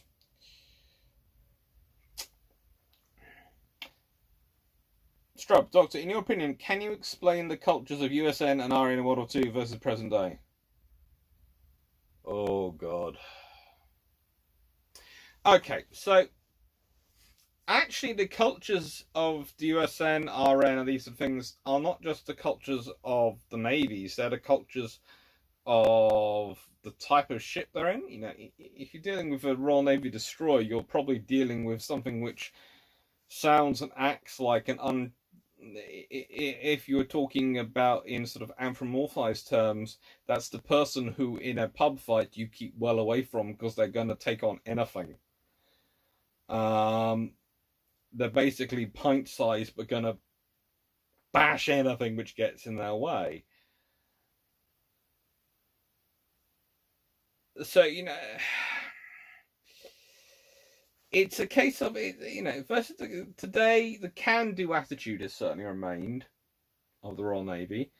I think they have enough there that they can regenerate the presence and the diplomatic edge they used to have. USN has... You always have to remember the USN needs more people and needs more ships.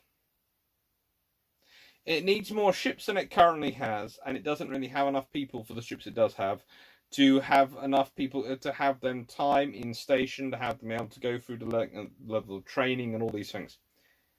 Everything feels a bit rushed when I'm dealing with the USN, and I have a huge amount of respect for them. I'm not saying this is anything bad about sailors, etc., but I am noticing that there are sort of patches emerging where they aren't getting the time to do career development and professional training that they used to do. They're not getting the time off they used to, and it's starting to wear them out. So in my experience with the USN, they're usually running around and rather tired at the moment.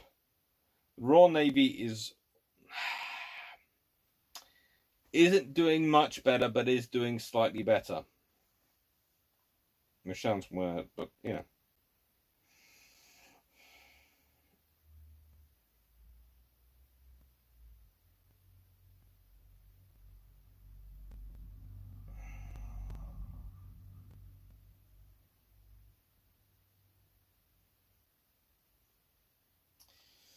HMS Dreadnought was commissioned in 1906 and was already considered second line in the oil fleet by 1916, just 10 years later, but was not very old.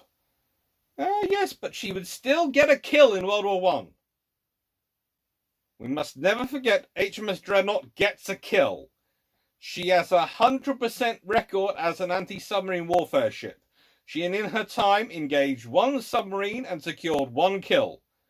So she is therefore the perfect anti-submarine warfare vessel by that logic. 100% success rate.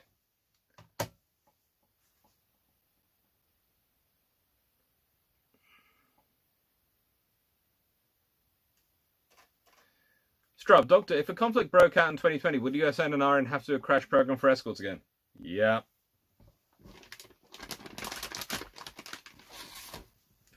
Manning them would be interesting as well.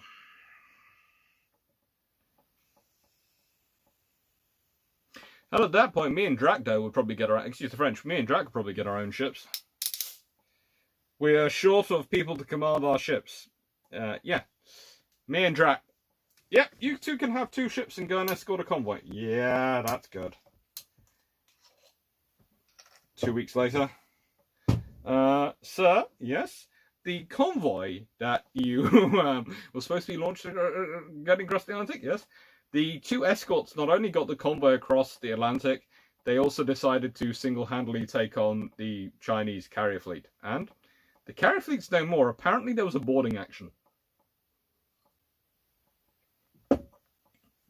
Apparently, someone did a really terrible Chinese accent, and another person did a really, really good South American accent. They managed to get close, and then shouted "Borders away."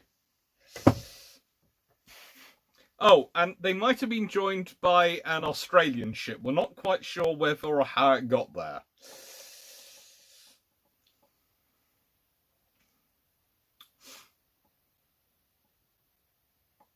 Caesar Divi Organist. I guess this. Why was the air arm of the Royal Navy not as competent as the Japanese fleet air arm in World War II? Why would you say it wasn't as competent as the Japanese air arm in World War II? Let's be honest. The Royal Navy do Taranto pretty well. They do all sorts of operations fairly well. Yeah, I don't accept the premise of the question. I'd say they're both fairly good naval aviation units. I'd actually say the Royal Navy, because it could fly at night, and because it could navigate at night and hit targets at further range, was probably better than the Japanese one. Certainly was more successful at stopping their carriers getting sunk.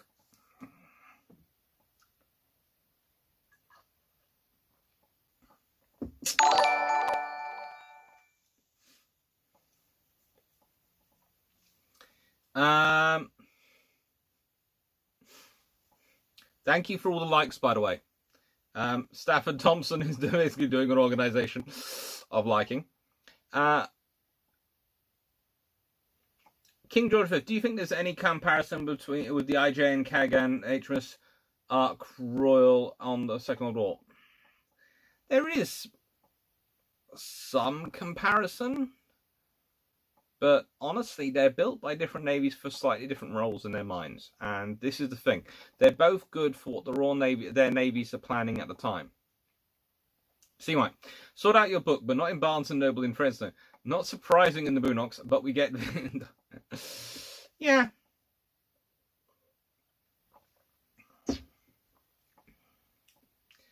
Bellinora, as far as I understand, the Iron could have used the G3s that were barely started as carriers instead of Courageous and Glorious.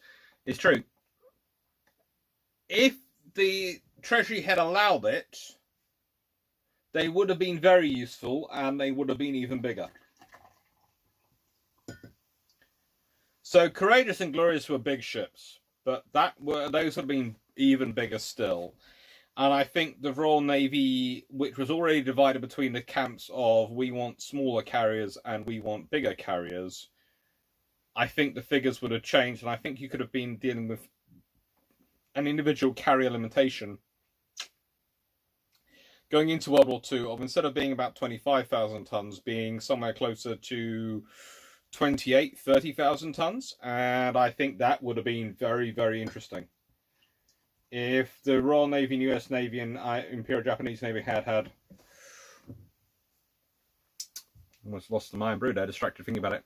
But if you think about Indomitable and Implacable and Indefatigable and those three, what happens when the Royal Navy is able to have a carrier of about heading up to 30,000 tons?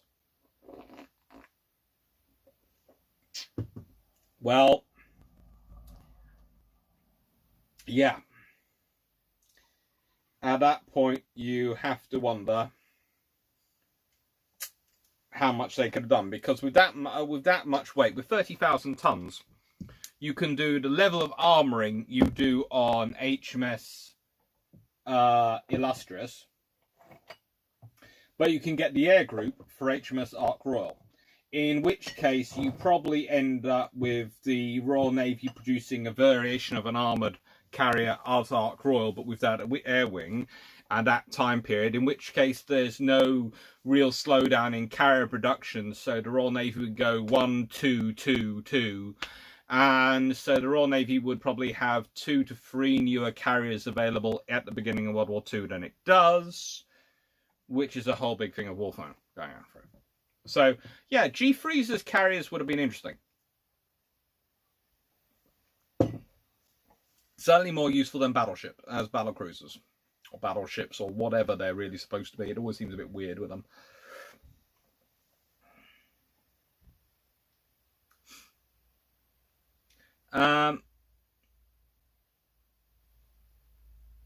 John Luke, how would a 21st century battlecruiser return? Possibly in a large, speedy destroyer hull acting as command and control platform? If you're talking about 27th century battlecruiser, you're basically talking about something which is probably going to be nuclear powered and huge. Basically, think Kirovs, but bigger. On Dorothy, the RN apparently attempted to get Tiger and Bulwark seaworthy for the Falklands, but were too far gone due to serious lack of care and maintenance. Such a pity they would have been used. They would have been, but actually finding ammunition for Tiger was the biggest problem.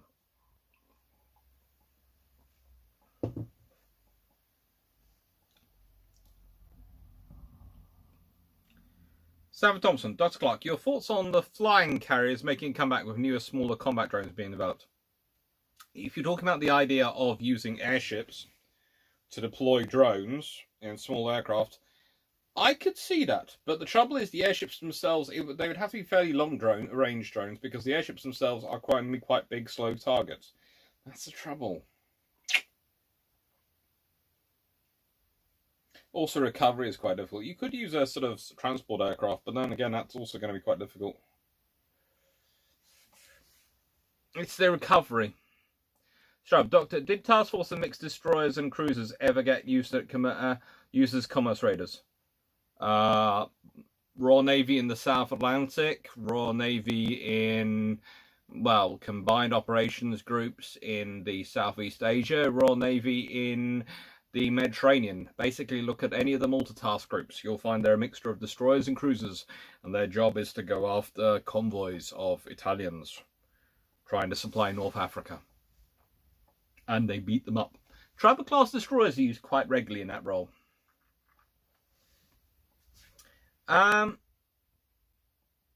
Jeff Beeler, did the Australians have any designated amphibious ground forces for the Canberras to carry? I think there is a dedicated regiment in the army.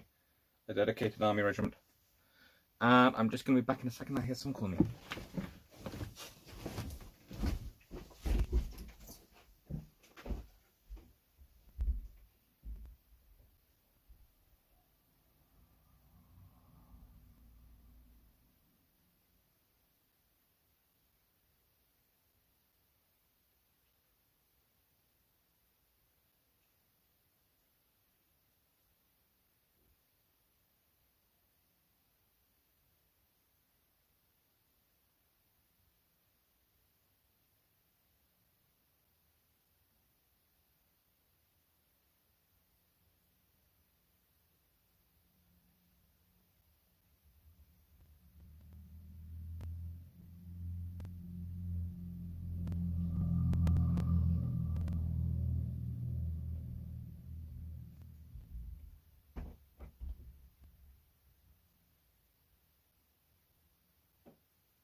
Bingo. Right. So, Strub Doctor, what is the most interesting use of an escort carrier? I think some of their use as strike carriers was pretty darn cool. Definitely some of the use of them as strike carriers was very, very cool.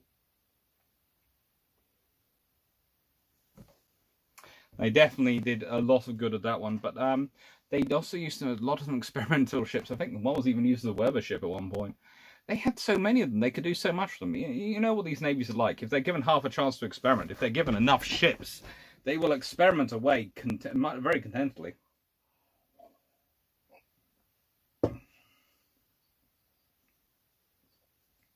Michael Rose, can you speculate as to why nothing came of the CB-90 patrol boats that were leased to the Royal Navy a few years ago? Should have been very useful in the local constabulary role. They were incredibly useful in the local constabulary role, in the landing craft support role, in the raiding role. Trouble is money. And acquiring them and maintaining them costs money. And the thing is, what you also have, are they a 100% solution when you have lots of 75% solutions already in service? You have rigid raiders and other things. I would personally have liked them to see in service. I think especially if we go to really a ship sitting off somewhere with a company aboard it, which is designed to be a rapid reaction forward deployed ship somewhere around the world. There are various names going around for this one. I think you will need something like those capabilities, but it's gonna be a fight. But I think it could be, especially if you can get them on with a mortar.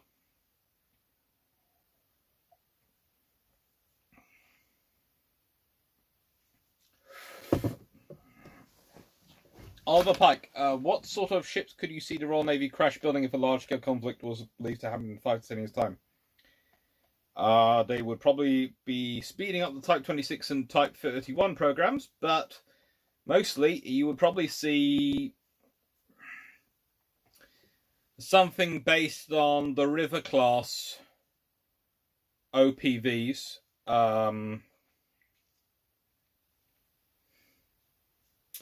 Possibly the Dead Poets class of the Irish Navy. Depends if you can get that yard, particularly that yard working. And they would be built as rapidly as they could be. But that would be what you'd have, because that's what you can build rapidly. And it would be armed with a 40mm, a couple of 30mm with the Martlet missiles systems, possibly a phalanx as well, some cam, towed array sonar, torpedoes, and a rotary UAV system. It may be manned, it may not be manned, but that'd be what they'd be looking at crash building.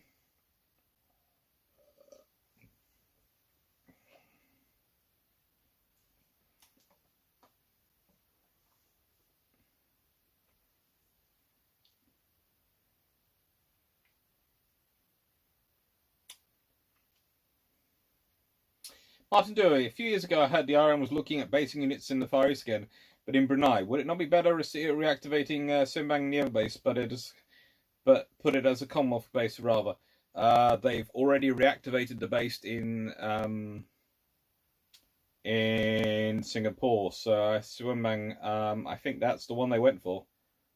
They did look at Brunei, but they ended up going with Singapore, and I think it's going to be Royal Navy, but with a lot of Commonwealth involvement. Mike Oates, do you have any other info on a strike cruiser concept USN Ford administration proposed in the mid-1970s? That's being saved for the next effort, Build Trump 7. Sorry, I got to keep the powder dry. Besides, if I'm going to get Jamie to talk about HMAS Kangaroo Punch, I need to have a good incentive for him. Martin Symes, HMS Campania was used in an exhibition hall for Festival of Britain. Yeah, So many different random uses of them. I wish we still had something around like them.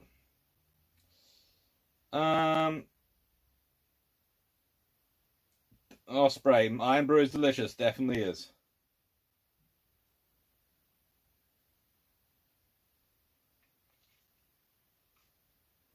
Jerison, I wouldn't say the Royal Navy is the boarding branch. MOD Asher has only just started to dispose of the Martin Henry rifles.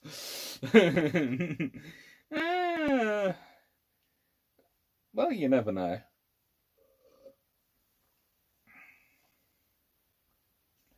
Strub, Doctor, what was the big loss for post-World War II for the UK? India or Egypt?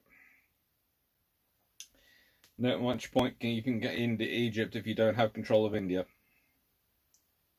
But it's a Commonwealth now.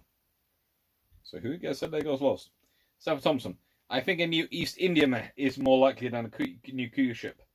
I call it a Q ship because I don't think I think if necessary they're going to keep it quiet. I think calling it an East Indiaman in the nicest way, they ain't gonna have much in the way of you know. Okay, container ship, because of it, the large number of containers is a very good subdivision. But does that subdivision relate to giving it buoyancy? That's the question. And survivability if it gets hit. And they can't move exactly fast. In fact, they're really not that maneuverable. So, Q ship. If they can surprise their enemy, they've got some sort of safety. If they can't surprise their enemy, no.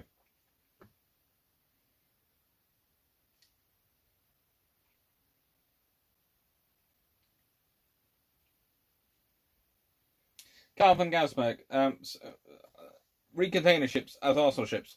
Doing it legally, as in the case of Atlantic Fair. Well, that was more a sort of escort carrier one, but yeah.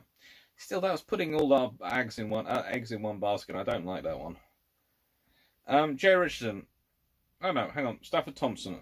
Liverpool becoming condos is as sad as Collingwood becoming a ski hill and the Marines Maritime's a tourist trap.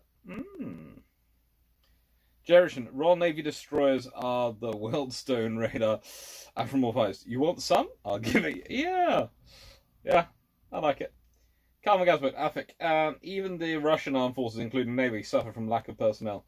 Yeah, even the Chinese do, honestly. When it comes to trained personnel, it's always a difficulty. It's the constant of history. You always have problems getting enough trained personnel. Jack Ray, hello. The USN training reminds me of my software development shop. Too many projects not allowing for training time for the average developer. It can lead to stagnation and patchy work. Yep. Angus Asano, what weapon system was it that HMS Dreadnought used to kill that submarine? She rammed her. So, yeah, you know, successful. Bad Home, don't give them any ideas. Some dictatorship will want battleships as ASW ships. I want to build them. Again, me and Drac will happily go and consult if they want to build them. Jamie will write the story about it.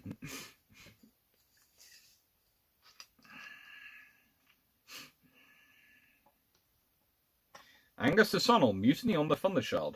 Jerison, I agree to something. I think the government should have a goal in sharing all strategic industries and infrastructure in order to keep it going. It's tempting, route.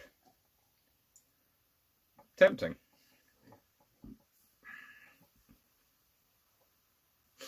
Martin Doherty, do you think there is a case for a return to limited form of conscription national service stock? As we all know, the force are short amount of power. Not really, because if people don't want to be there, there's no real use of them. I think what we need to do is we need to start making a better case for why you want to be in the services, and especially the reserves. Reserves are critical, and you need people in them, and you need people to take the time. And the trouble is, it is difficult to find the time. It's difficult to do it. You always have pressures of work. You always have pressures of family, but it's important. So, you know, reserves are one thing, especially. We also need to start making a case for reserve ships again, I think. I would love to have some more armed river class, basically. Sort of not in that OPV form, but in a sort of fighting sloop form, maybe corvette form, rather than present sloop form as they are in, as reserve ships, manned by reservists, because I think that'd be a good thing for the reserves to rally around. I think half the trouble you have with getting reserves to recruit these days is that they have nothing they can rally around themselves as their own ship, as their own reservist ship. You know, they're always slotted in at sort of quite junior levels in a regular ship or a regular structure, and it...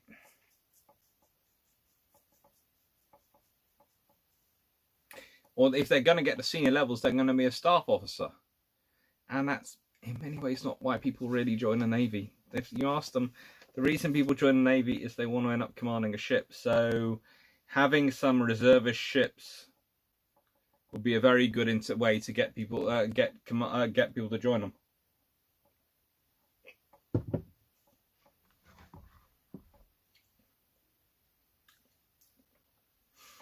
I again say I'm glad I'll spray that Iron Brew is delicious. It is very, very... It's slightly addictive. He says slightly addictive. He's...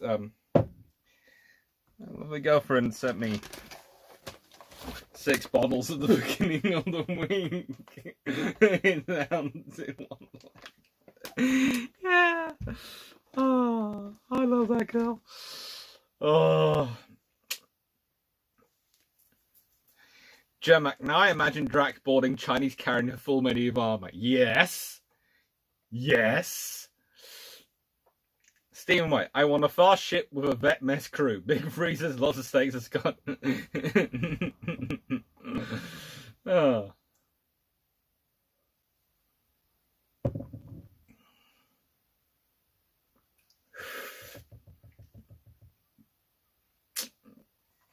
As Mitchell though says, that was embarrassing for the submarine commander, but he wasn't really around at that time. Stephen White. Dr. Clark's book has yet to be printed, expected in this year. Basically, been going through the book this weekend and making final edits and checking on things and all those things. So that's the book at the moment, soon to be turned into the real thing. In terms of put into a bound and organised and all sorts of things.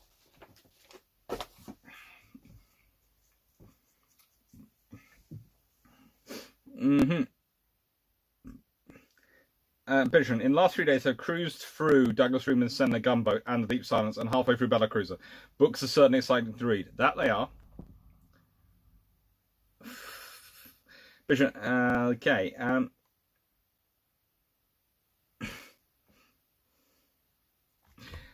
They do give Captain James E. Kirk a run for his money, Bitcher, they do.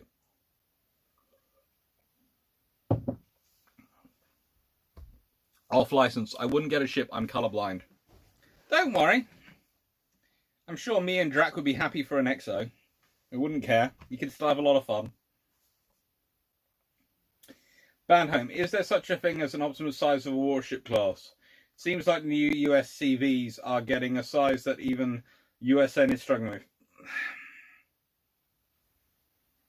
The thing is, aircraft carriers grow in size because the aircraft you have on them grow and their needs grow. You know, the facilities you need to maintain an F-35 or the future FXX and other things which are coming after it are much more complicated and demanding in terms of electricity and other sort of spacing than the facilities you needed to maintain an Grumman Avenger. Well, you know, no. Not even that. You could go to the Intruder and they'd still be, you know, less. It just... That's why carriers grow. And I think the trouble is the Americans are trying very much to keep to the first rank of carriers. And they do need those. Sorry. But I do wonder sometimes whether the US Navy might be better served by having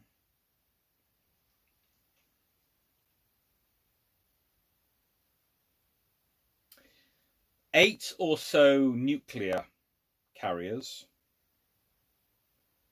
and 7 or so conventional carriers, probably Queen Elizabeth class sized. So you'd have a sort of 2-tier carrier fleet. I mean, you might even be able to afford 8 and 8. In which case you could have 2 squadrons, each of 4. One for the Pacific side, one for the West Coast, one for the East Coast. And you'd be surprised how much could be done that way.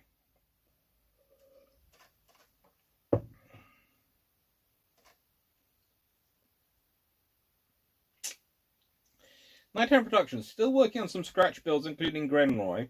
But do you have any idea where to find oil class oiler plans? I can't, but for Glenroy,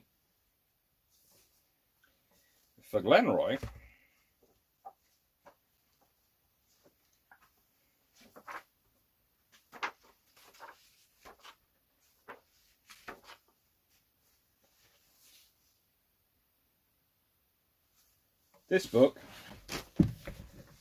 voila, the Glen class. So this book, which I talked about earlier, there is your Glen class.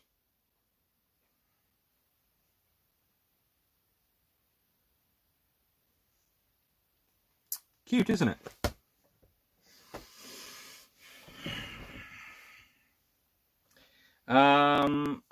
I think you might actually, going from memory, I have a feeling they're in the 1935 transactions, but I haven't got that around me. That's somewhere in one of the big boxes I have from my dad, which some of them are still in. And I think that's down in the garage. So I think they might be in 1955. I'll have a look. I'll have a look tomorrow and see if it's in there.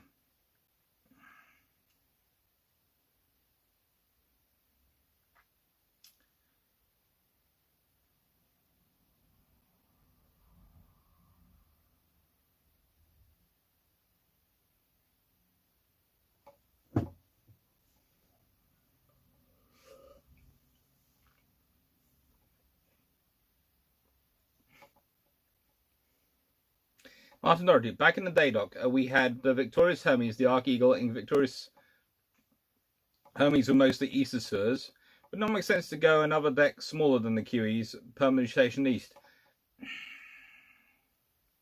No, as I keep making my point, if we're going to go, we should really be looking at 3 ski ramp assisted LHDs.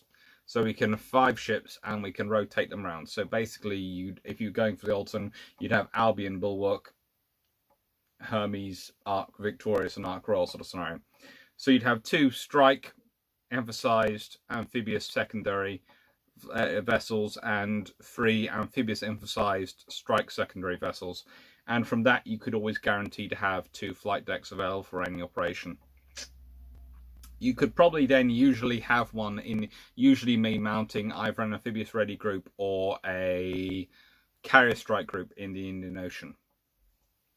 Which would probably be a fairly good position to have one, especially if we could have another one in the UK area. So you'd have sort of one in the Atlantic and one in the Indian Ocean at any one time.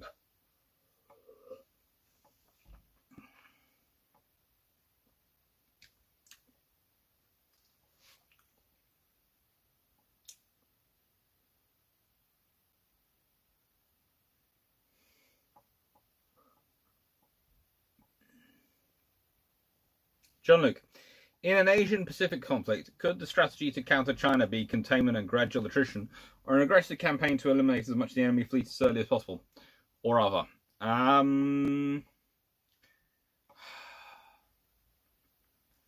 Probably barrier, slowly pushed back their air defense, send submarines in to treat their surface forces and other vessels as much as you can, and barrier would hopefully contain their forces and slowly push in. You've then got to deal with the fact that they're a nuclear armed power. At what point will they consider it necessary to launch their weapons?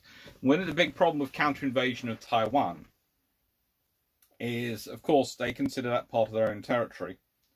So therefore, if you invade Taiwan to restore Taiwan after they've invaded it, will they launch their nuclear weapons? Trouble is, strategically, you don't want the China to have control of Taiwan because that gives them access to the Pacific.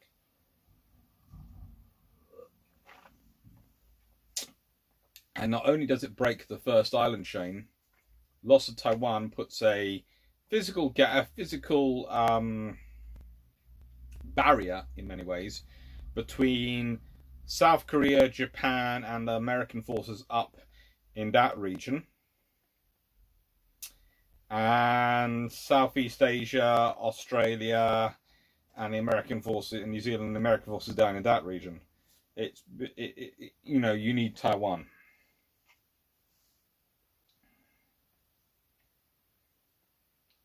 Alison.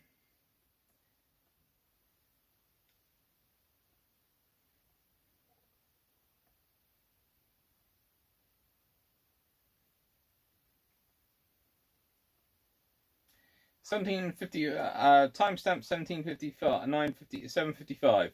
Yeah, I'm about 20 minutes behind the questions, I think. Hi, Dr. Clark. You don't seem to like the Dido class. Is it because of their role as CLA, raiders and convoy escorts, or is it the designer ship? And how do you feel about the air refuser class? It's basically designer ship. I don't think they were designed that well for what they wanted them to do. I think they were designed pretty much... Look, Didos are perfectly fine if you consider them rather large destroyers. They are crammed with weapons, and that is what they are. They are fighting ships.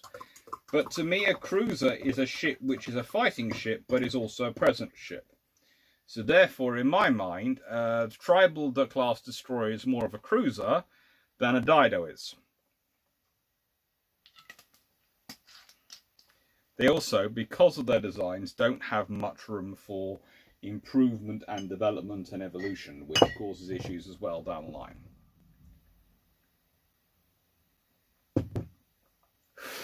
Is the mic popping badly? I'm not using my mic. I'm using my phone, remember, because that does lives better. But hopefully it's sorted out.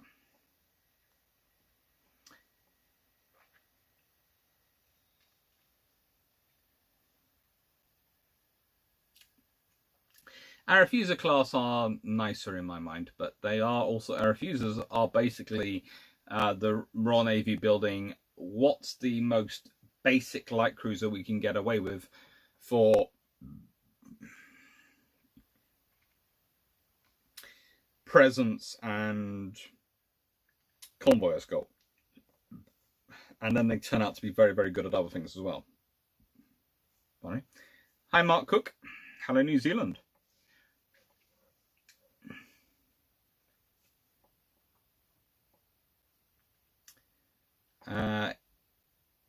Yeah, it will be done soon. The book will be in soon because it keeps going backwards and forwards and backwards and forwards. But it's all good. The book will be done soon, and the popping will stop. The popping will stop. Also,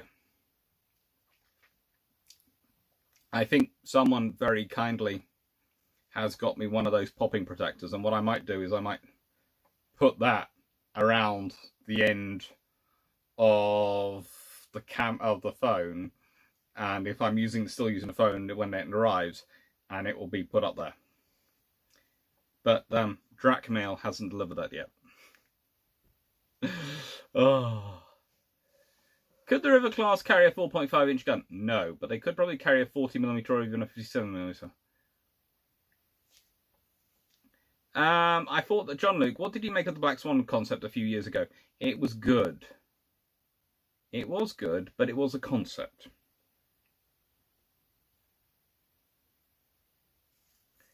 Eamon, but he loves the tribals, but he doesn't seem fond of the Didos, which I think is kind of interesting. That's because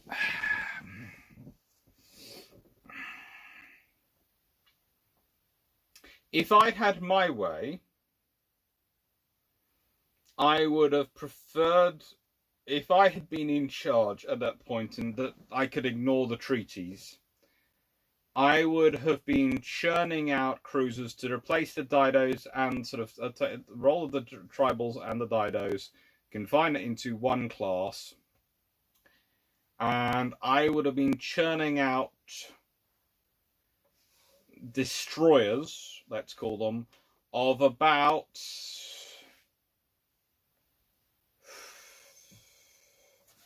probably about 3,000 tons. Used a between deck version of the 4.5-inch guns and fit 3 of them. Because they're heavy beasts. Then you've got the air defense assets that you've got with that the didos give you, but you've also got the firepower you need for destroyers. Take along 2 quintuple torpedo launchers and a whole lot of 40mm. Probably about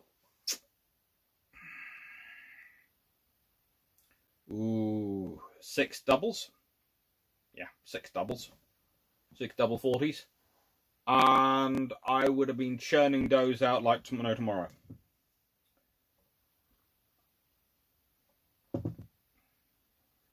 I would have literally started building them in 1936. I would have used cruiser tonnage, destroyer tonnage, every tonnage I could get for them.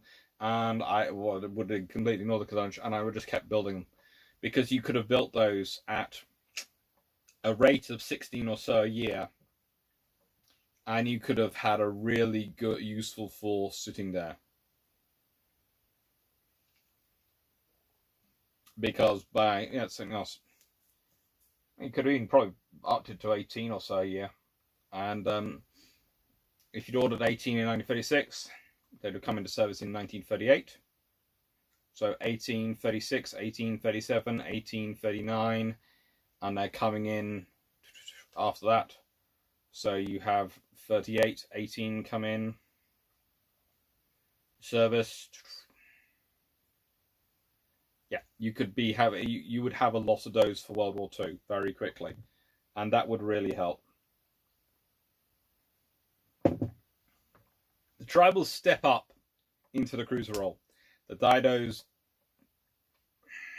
can't step down into the destroyer role, and because their designs cram so full of weaponry, they can't really step up into the full cruiser role. You do get used occasionally for it, but it's always kind of cramped. Especially when they use the command ship. They usually have to have things taken off them.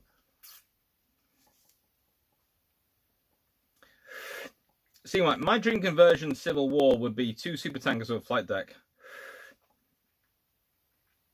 I am worried about you, but also secretly interested in it.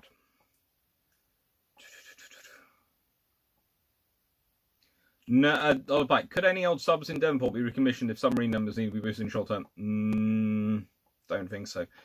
Maybe some of the T-class, maybe, but I doubt it.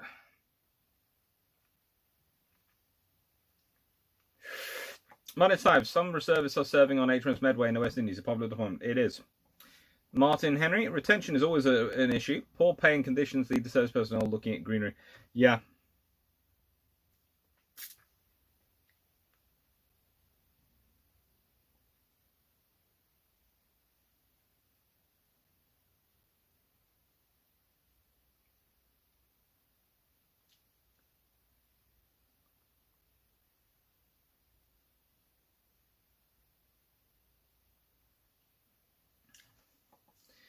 Austin Harron, getting Iron Brew, amazing. Running out of Iron Brew is like rum supply running dry, particularly murder's trouble. Yeah, in the way of port. That's not fun for the German cruiser. Getting Iron Brew, amazing. Running Iron Brew is like the rum supply running dry on a particularly murderous tribal class of a German cruiser in the way of the port. Yeah, I wouldn't want to be the German cruiser in that role. Gordon Collins, I've always imagined the HMS Dreadnought ramming a U-boat as being a bit like the henchman being run over by the road roller in Austin Powers. Yeah. Bishan, I enjoyed the 2 boarding actions by nuclear submarine HMS Temeraire in Rieman's The Deep Silence. Realistic, and has that actually occurred?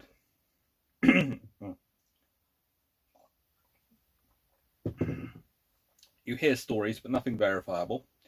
Eamon, the age-old question of CVNs are a mixture of CVLs and CVNs. Yeah. Jerison, in regards to reserves, they are a joke. People these days focus more on their profession than ever. I work 6 days a week and make twice as much money as I did in the army. I know many very, very committed and very good reservists, but I don't think they get the support or the attention they need. Martin Doherty, biggest problem when I was in was retention, but due to the amount of tours you have to do, you can't retain people. I want tour every 2 years, but then you have exercises, career courses, yeah, it's all sort of things. You're hardly at home, so either cut your workload or continue to hemorrhage your trained people. That's the trouble. You need to actually have more people. You need it to be able to get the better tour rate down. You need to have more people.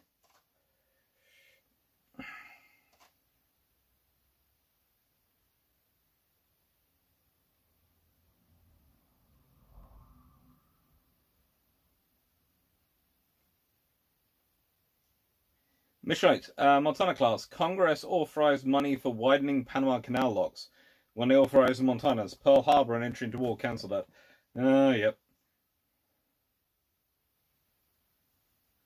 Jeff Beeler, would there have ever been a third CVA-01? Let's put it this way. If the Falklands War had happened at roughly the same time, yes, there would have been. Jay Richard, don't even decided on the payers. Yeah.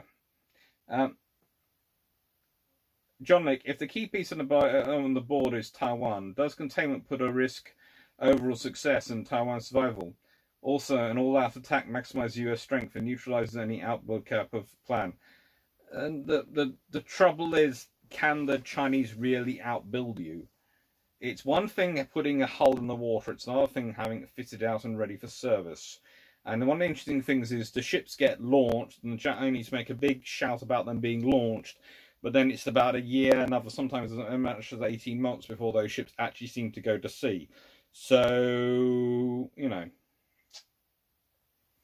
Hi, King George V. As far as Taiwan goes, I think you're possibly looking at, if you want to secure it, you're going to have to start putting troops on it.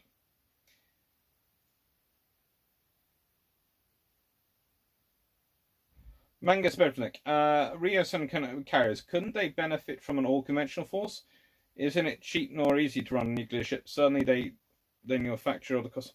The trouble is, for the USN, especially with their global operations, actually having a nuclear-powered carrier does make sense for the high tempo of operations, especially in the Pacific. But also in some areas in the world, they're operating in sort of the world, in the Atlantic. And when you're operating very far away from home and you want to be completely independent ashore, the fact you have nuclear-powered engines and the fact that means you don't have to carry so much, you don't have to carry fuel for your own ship really, but you can carry fuel for other ships. And your task group, you can carry more fuel and more food for your own aircraft. It does pay off. So it's one of those things. It's a 50-50. Atlanta.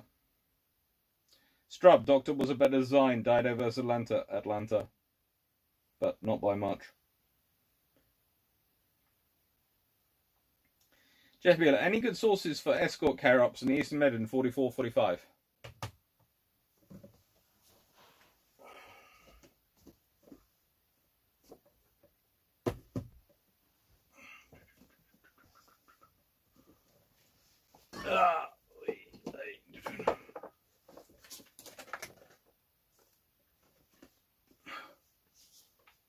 Well,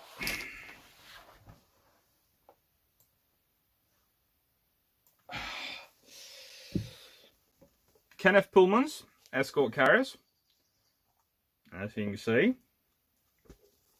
and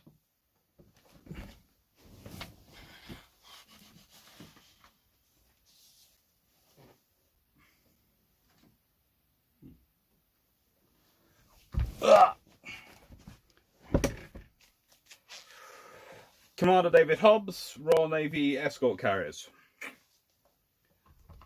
These two, both very good.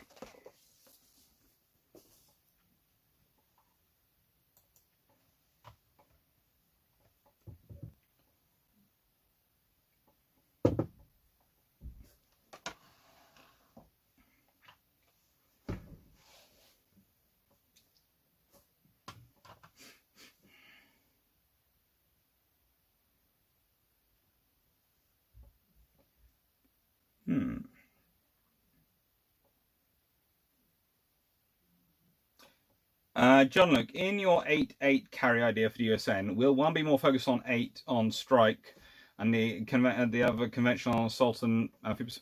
That would probably be how they would be operational in wartime, but in peacetime they'd both be able to do the global presence stuff. Jeff Beeler, Privilege Pumps has got me listening to the Simplex podcast. That is good to know. Martin Roddy, Doc, what would you say about building a new batch of Type 81 for reserves basic weapons fit, but able to be up-armed if required? You'd want to do a whole new ship. In this way, the Type 81 was a very good ship for its time, but no, it's not really suitable for now. Antonio David, what was the long-term impact of Malta in the Northern African battlefield as an Allied-controlled island? And what would the impact of those theatres be had Axis invaded and conquered it? It was critical in disrupting Axis convoys to North Africa. So pretty much 90% of the supplies interdicted going to North Africa were interdicted either as results of information gathered from Malta or actual vessels and forces based on Malta. So yeah, you need Malta. If you'd lost Malta, Malta would have had to be recaptured. Operation Ironclad would have been the recapturing of Malta.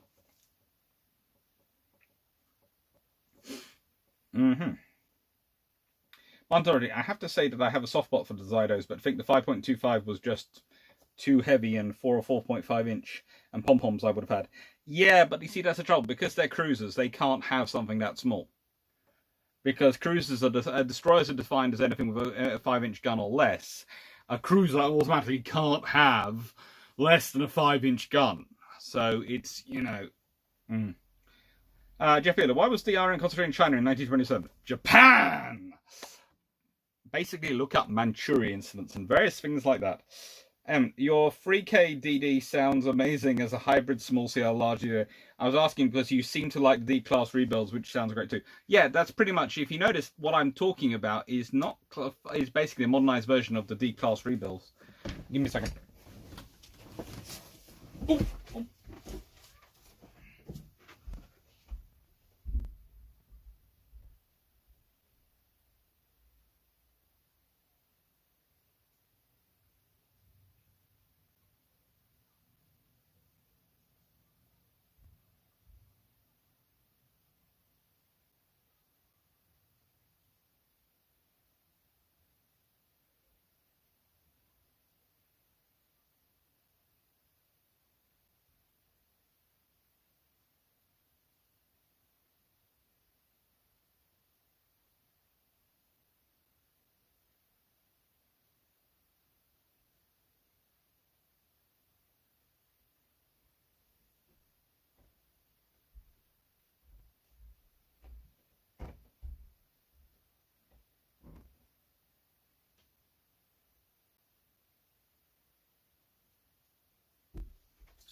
Right.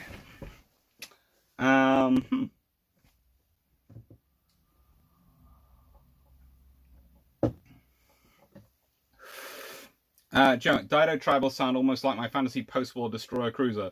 Something like Nurshimari, with 6 times 130 instead. Yeah. Interesting, George V. Do you think the Royal Navy needs a new helicopter carrier to replace the mighty HMS Ocean? It's why I'm saying 3 ski ramp assisted LHDs, ski ramp enhanced LHDs to replace Albion, Bulwark, and Ocean, because that's basically they would have the docks to replace Albion and Bulwark, but would also have the flight deck to replace Ocean, and the flight deck which would enable them to cover for Queen Elizabeth and Prince of Wales should they both be incapacitated.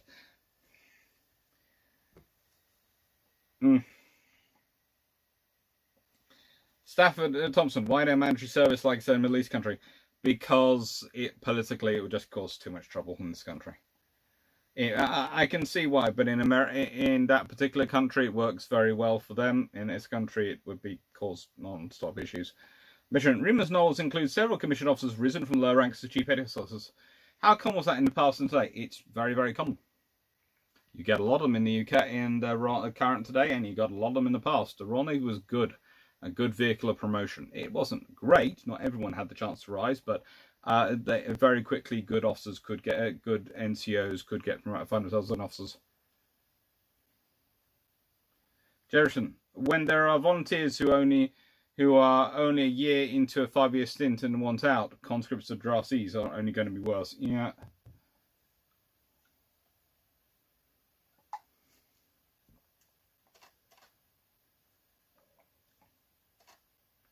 Minor times, the A-class of Bru, no. A-class of Bru useful ships, could they be replaced with a version Australian Canberra class, but RFA man in peacetime? No. Basically, Canberra class would replace Albion and Bulwark. That's the sort of level you're talking about. These are pull-on warships and they require warship crews. Bay class are very good, and I would keep the Bay class. Because then, of course, you get an advantage of you have the without any actual combat, you have these things that are useful.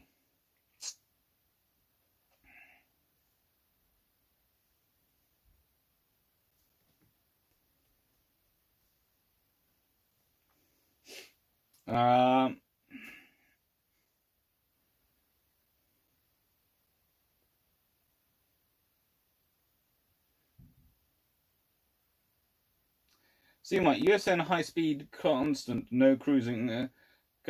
Helps tactically, but square conventional could cover. Spare conventional could cover spots to enable high speed group as the ready. Yeah, pretty much. Plus, the conventional carriers aren't that slow either. Admittedly, they can't do the 50+ knots of the nuclears, but you know. Eamon, the draft is a good idea in theory, but in practice it really doesn't work unless you need a really large army. And also if you've got a really obvious reason for having that standing army, so that the people can get behind it. Dragsalski, First Sea Lord, was recently making comments about double crewing, reducing numbers of senior officers, and reducing warrant officers, I think, comments. I can understand it. You have a lot of warrant officers, but mainly you have a lot of warrant officers because you had warrant officer second class removed a few years ago. And so warrant officer first class has been it. So everyone's been promoted to W01, which means you suddenly have a very heavy W01, and that's expensive.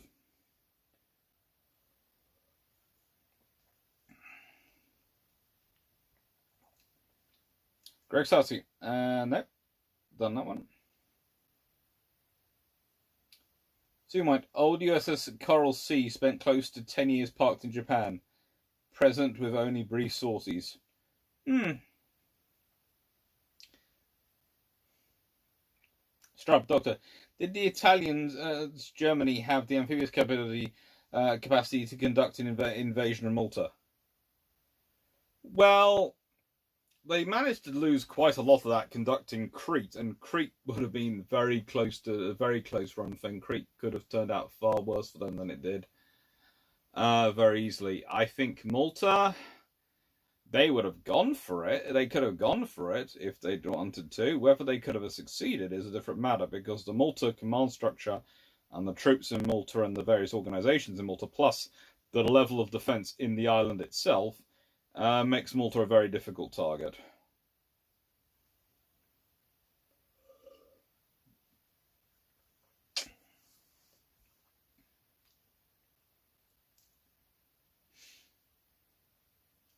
Jeff Beale, 1927, not caused by Chinese nationalists threatening Shanghai.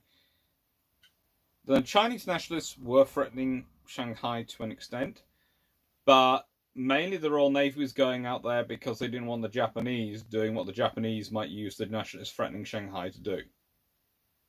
Okay? For the Royal Navy, the Chinese having internal problems was the Chinese having internal problems. That really didn't bother them that much. It was annoying, but it wasn't that problematic. What did annoy them, what did worry them, was the Japanese.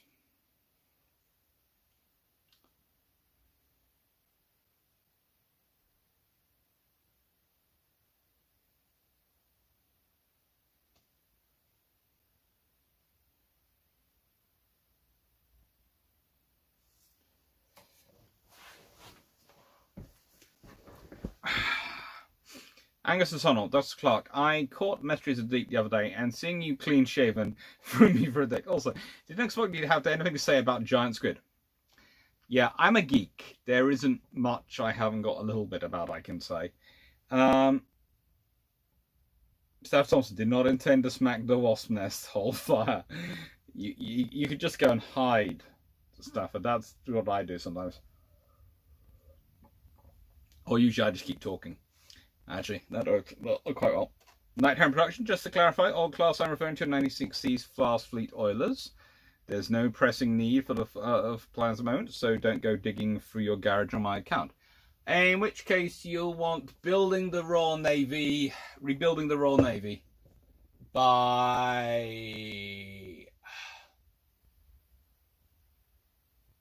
Oh, Moore. Brown and Moore. Rebuilding the Royal Navy by Brown and Moore.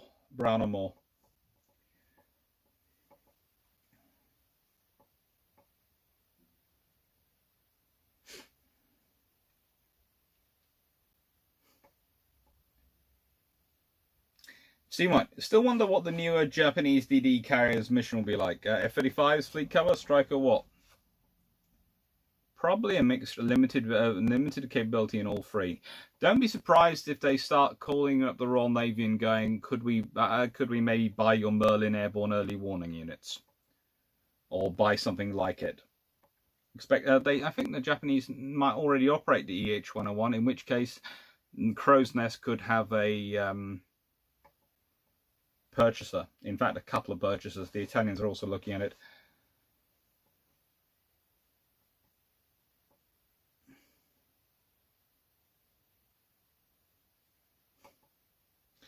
Jerison, why no love for the Argus? A useless multi-purpose ship like hospital stores of it, possibly used more useful than HMS Protector. Yeah, probably, but you know, HMS Protector is more useful as President ship. Tony Penfold, do we RN need replacements to the old Sir Galahad class LST? They're called the Bay class. We should still have 4, if not 6 of them, but we actually have 3 because we sold one to the Australians because they were having trouble with the ships they bought off the French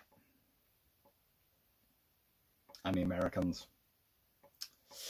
Martin Doherty, could you see a role for fast attack vessels like MGBs of old?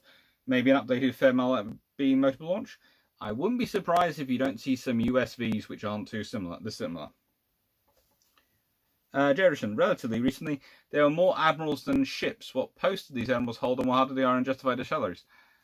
In the nicest way, there were never more admirals than ships. This is one of the things that's often talked about, and it's absolutely never happens.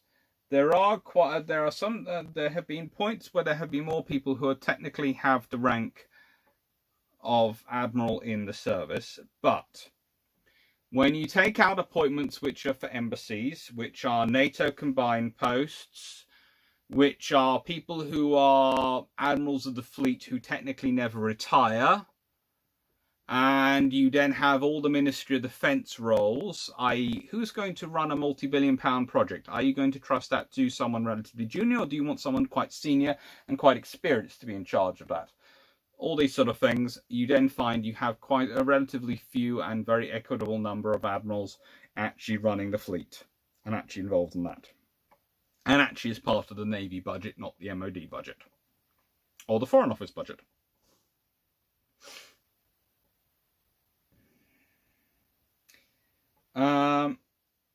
But it's an often quoted thing which the papers love to bring out, and it's like when they say billion-pound destroyers, and I want to yell at them because the destroyers didn't cost £1 billion. As I've been over before, you can only get close to £1 billion when you include the development costs and the construction costs, because the Daring-class destroyers were designed around the concept of building 9 to 12 ships, so the research was justified. The actual build cost for a destroyer, actually the cost per unit to buy, is 480 million or less, so they're £500 million destroyers. But once you include the development costs and all the program costs and divide that per unit, that's when you get £1 billion per unit per vessel. But they don't actually cost that much, so they're not £1 billion destroyers. They should have been, well, basically, if you consider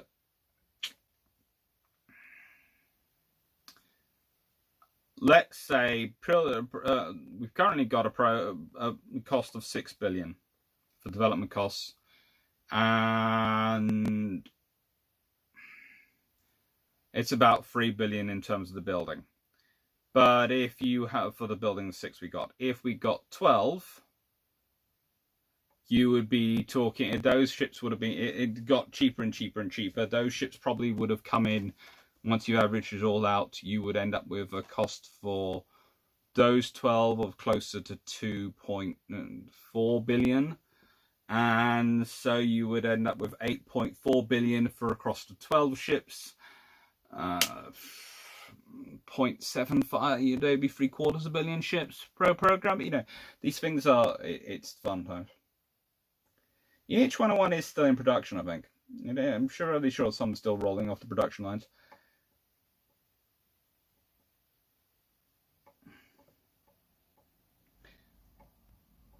Steve Conrad, love the idea of ×3 Canberra class giving us a 5 carry navy. Not too expensive, but would it be worth naming a lead ship Unicorn, do you think? Or the Treasury won't fall for that trick again?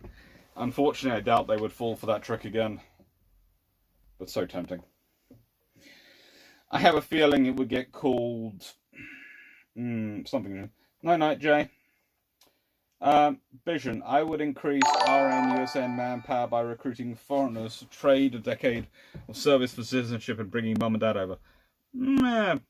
That's a potential, but you know, that does sort of go on with certain scenarios.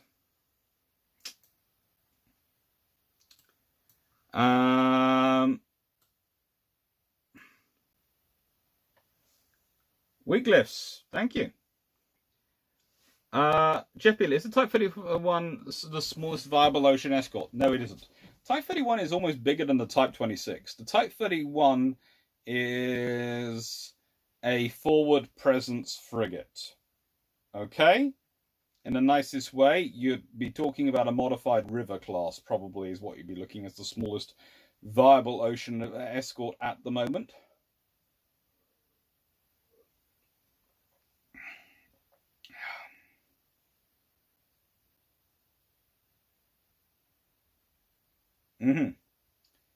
Jeff Beeler, I was looking up recently, and all the captains at the Battle of the Nile went on to be admirals, and all but two at Trafalgar too. Yeah, they were good officers. In happy. Good night. Or are you saying ouch then good night? I'm not sure. The League of Fun. Japan uses the 101 for mine countermeasures. Yeah.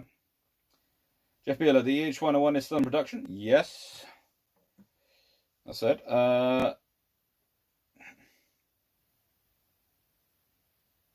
Liga, Yeovil is finishing assembling an order of 101s in SAR configuration for Norway, and very sweet they are, and I would love the Royal Navy to buy a few more. I think we need more than the 44 airframes we currently seem to have working for us, especially if we're going for more ASW warfare and more airborne early warning and going to be maintaining carriers and submarine and ships going forward.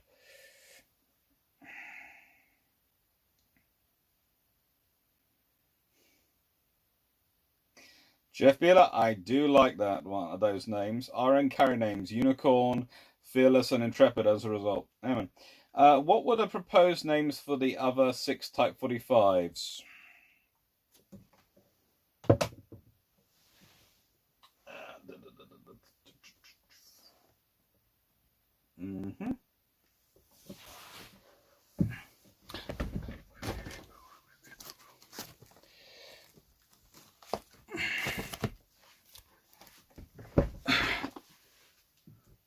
Night Osprey, thank you. Thank you for another super chat. You're very generous. Right then. So, we've got Daring and Diamond. We didn't get Duchess. We got Defender. We didn't get Dainty. We didn't get Decoy. We didn't get Delight. And we didn't get Diana. And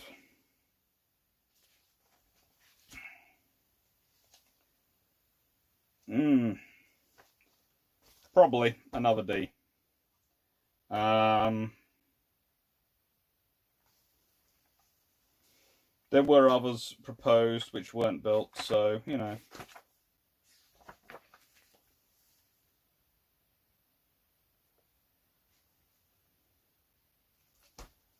There were, let's put it this way, there are lots of D names the Royal Navy could have gone with that could come from either the D-class cruisers or the D-class Diomede, etc. Could come from the D-class destroyers names. So, you know, they are available there.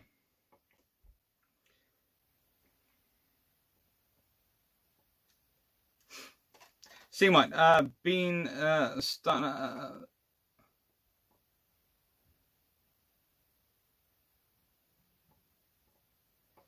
yeah. Mitch Oates, £1 billion DDs. Media only interested in clickbait and generating revenue these days, regardless of the subject. Yeah, that's sadly true. Martin Dorothy, do you not think we missed a trick by not actively trying to export the 45? We did try to export the 45, but the trouble is, it's a very, very powerful, very competent area air defense unit. And when it was brand new and the newness and the top thing, there weren't really enough nations looking at that sort of thing. So I didn't get that. You know, the Royal Navy has just 30 Merlin that work. 8 more were never upgraded to Option 2. I wish very much that could be changed. Yes. I thought the 8 ones which were upgraded to HM2 were going to become the AEW fleet at one point, but they seem to be talking different things now. Defiant. Dane.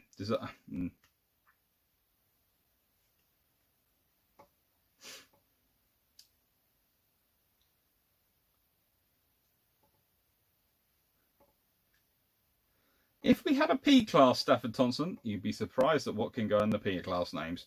Strupp, would an invasion by China be a shore-to-shore invasion like normally, or ship-to-shore? Invasion of Taiwan by China, I'm presuming, be shore-to-shore invasion like normally, or ship-to-shore? I think technically it'd be shore-to-shore, so it'd be Normandy.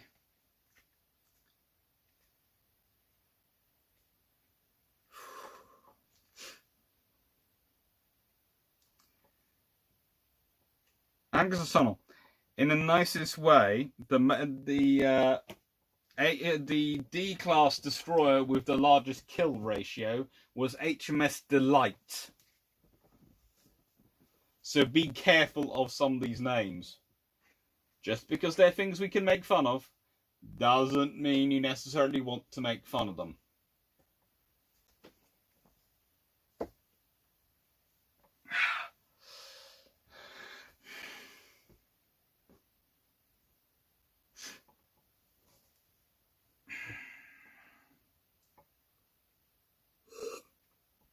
I appear to have caught up with the questions. Either that, or you're all running out of questions for me.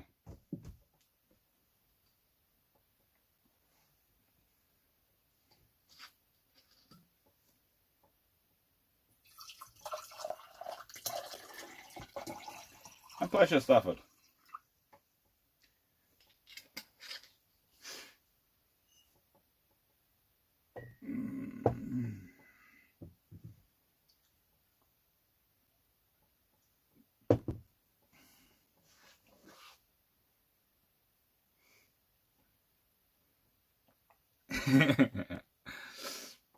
I withdraw my name fun making. It's, you know, I'm just saying that you have to be careful with the Royal Navy. Some of them have some very, very interesting names, and they get up to all sorts of things.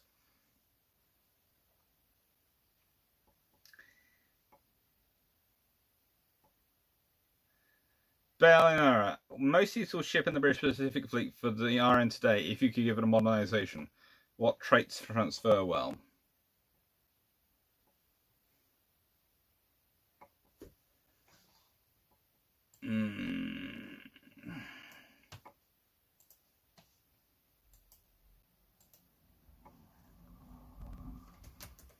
I'm just checking which one of them they had in their service, because they had a few, but, you know, which one actually was in their numbers. Because I don't want to say a member of the class which actually never got out there.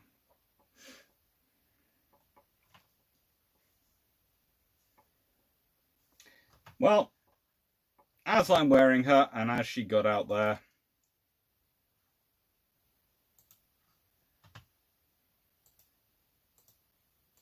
HMS Belfast. Honestly, if you could modernize that, you're having a ship of that sort of level of firepower would be very, very useful in a modern navy for presence and fighting. None of their carriers would be big enough that even if you modernized them, you could really fit a decent air group on these days. They'd all be escort carrier level. The battleships too much to run, too costly. The destroyers too small. The other ships too small. So basically, you are left with the cruisers, and of those, HMS Belfast.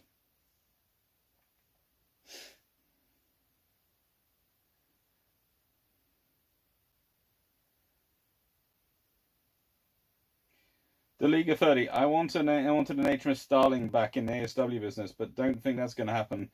Not before unmanned surface vehicles, at least. Probably not. You never know. We haven't yet mentioned what the Type 31s are going to be called. If Crete had been held by the Allies in World War II, how would this have affected the war in the Mediterranean? Interestingly enough, it's not so much how it would have affected the war in the Mediterranean. It could have affected the war in terms of what happens in terms of the fighting in the southeast. Basically, if you have the Allies in Crete, they can resupply things going on in Greece quite easily. If they can resupply stuff going on in Greece, then you have a lot more trouble for the Germans and the Italians in Greece, and that's going to set their troops even more. So that could have all sorts of impacts on the North African campaign and on Barbarossa. Steph Thompson, your 5 favourite ship names and 5 that wouldn't be used today. HMS Cossack, HMS Gurkha. Actually, HMS Gurkha might get used. HMS Eskimo, HMS Ashanti, HMS Afridi, and HMS Nubian. And you know, 5 of my favourites and 5 that wouldn't get used today. The same 5.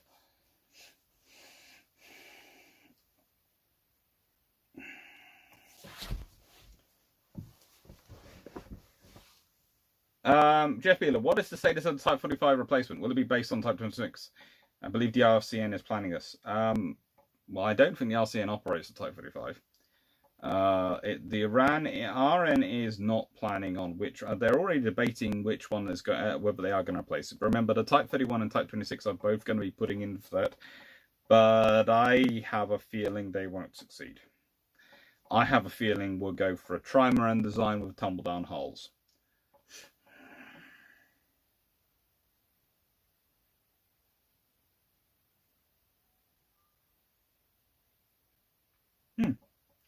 Scrub, what is a normal escort for a Queen Elizabeth? In peacetime, it'll probably be a Type 45 and a Type 23 at the moment. Maybe a couple of Type 23s or a Type 45 and a couple of Type 23s. It'll be usually about 2 escorts in peacetime. In wartime, you would probably be looking at about 2 air defense destroyers and 3 frigates.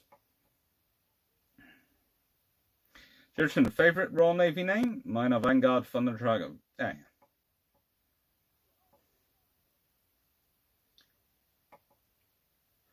Mitchell Oates, where do you usually announce upcoming bilge pump podcasts? On Twitter. At AC_Naval History. But we are going to be doing some more stuff on our videos.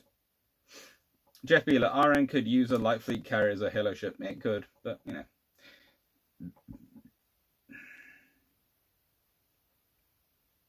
Amen. While Cunningham was a great fleet admiral, I'm surprised he wasn't fired for losing HMS Fiji and Gloucester. Different times. In the nicest way, you're in a war. You lose ships. It's kind of like anti-submarine warfare, which I'll be getting into. In peacetime, you miss a target, everyone's upset, you wasting ammunition. In wartime, you fire first, ask questions later. Angus Susana, how would you modernise her HMS Belfast?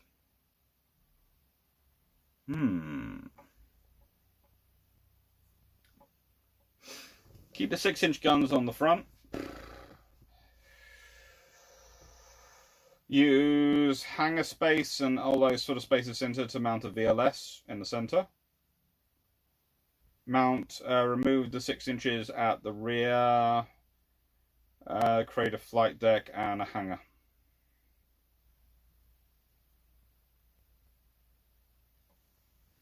Probably change the 4-inch mounts for 40mm. Add in a decent radar a la Daring class. Rejig the engines a lot.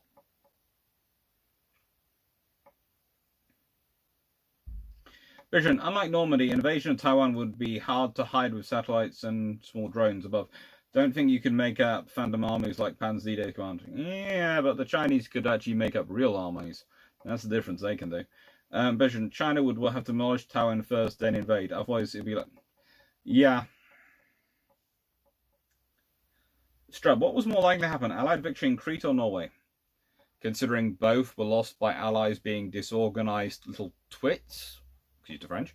No, considering both were lost by the Allies, basically not managing to be organised on the ground, and the Navy's going, hang on.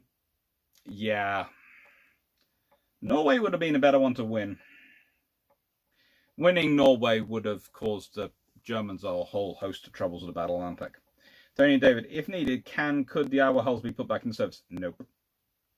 It could be colossal. It would just be absolutely colossal to get those back in the service. If needed, could our hulls be... No. Satellite recon phantom armies and dummies may even be more needed. Yeah, with summer. Calvin Gasmet, could be a Triman DD a good ship? Yes, a Triman DD could be a very good ship. Jefferson, who deserves a Royal Navy name? Cunningham, both Cunningham, Mountbatten and Dudley, Pound. Has enough time passed for Jellicoe and Beatty to use? Have they earned the name? Interesting. Potentially. Seth Thompson, how spent was Hyder when she was docked? Was surprised to learn she didn't make the anniversary voyage to Normandy, and should have guessed the Tribals, although I think Eskimo might be okay.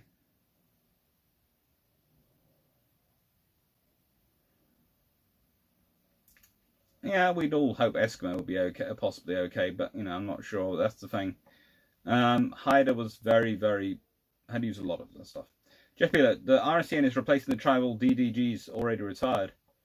Yeah, but they're replacing the Halifaxes. Martin Doherty, would have been best CNC for Made in World War II. Who would have been best for CNC in Made in World War II? We already know what Cunningham did, but what about Henderson? Henderson would have either got the Med fleet or would have got the Far East. Those were the two fleets he was most familiar with. Cunningham did a very good job in the Med, but I think Henderson could have done just as good, of maybe slightly better in some ways, not as good in other ways, job.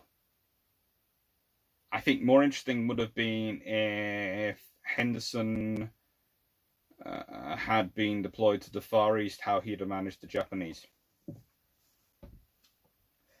Jeff Miller, can build trunks be presented as a downloadable MP3? I'll have a chat with them. I think I've been asked that question before, and I have had a chat with them, but I haven't heard back yet, so I'll raise it again. If the 551s are named for admirals, who would you name them after?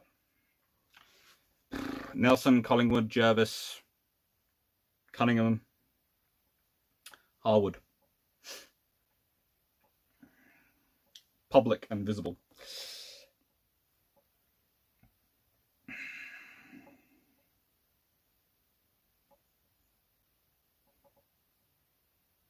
Jeff Wheeler, Falklands saw an ongoing debate as to what ships were expendable, and that changed constantly. It always does.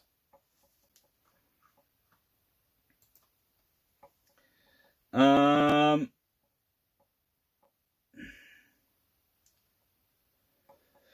Johnson, it would be cheaper to build it new than Belfast. Clapp would have been a great admiral. Yes, he would have been, but unfortunately he was a Commodore. And he is a Commodore. Jim Crossan, sorry, but did I hear you say the RN has no AWACS? The RN AWACS are ME-101 helicopters. They're technically at the moment no AWACS, but they are. A Crow's Nest is being fitted to Merlins. So they're going to be the helicopter. They're going to be the AWACS. It's transitioning, basically.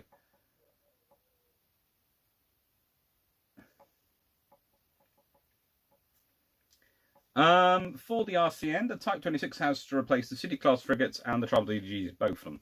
Yes, will not be built to replace both. C1, question. Reading my Trafalgar and wondering if Dr. Beatty was related to Admiral Beatty? I'm honestly not sure. Vision. Admirals don't always come out looking great in rumors books. One is even compared to Admiral Beatty in Battlecruiser. Yeah, that's not a good one. Right. As you can see, I am almost out of liquid, and I can hear a young man who has been, well, a young fluffy gentleman who is already making noises about needing to go for his wander. So I'm going to say last questions, and then I will say have a lovely evening, and thank you very much for joining me on what is Father's Day. It's been having nicer this having a distraction.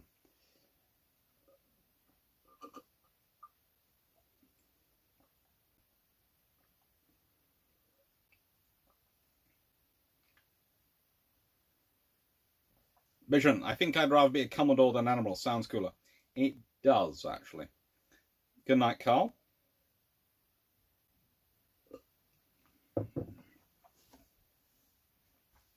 Jeff Beeler, any YouTube videos of Clap talking on? Not yet. Good night, Jack. Good night, Eric. Eric, what do you think having about saving the Hermes? I don't think she's savable anymore. I think the Indians have scrapped her. Stafford, best to the fluffy research assistant. Thank you for having a great live chat. Look forward to your thoughts on my BCG 67. I look forward to it. Vision, night. Jefferson, damn, the one time I don't have to talk to the dog because I guilt tripped the wife into it. Oh. Now, you see, I'm the only one who can walk the dog at the moment because I'm the only one allowed out the house. All the others are shielding, so they have to stay at home all the time. So he's now making his noise, and he's been very good. He's been very, very loyal and quiet for the entire talk.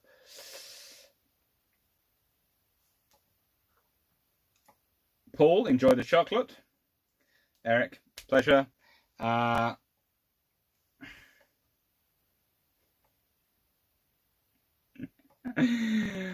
Martin, unfortunately, my little cousins are watching this, so I won't let that make it a whistle, but yes, good luck.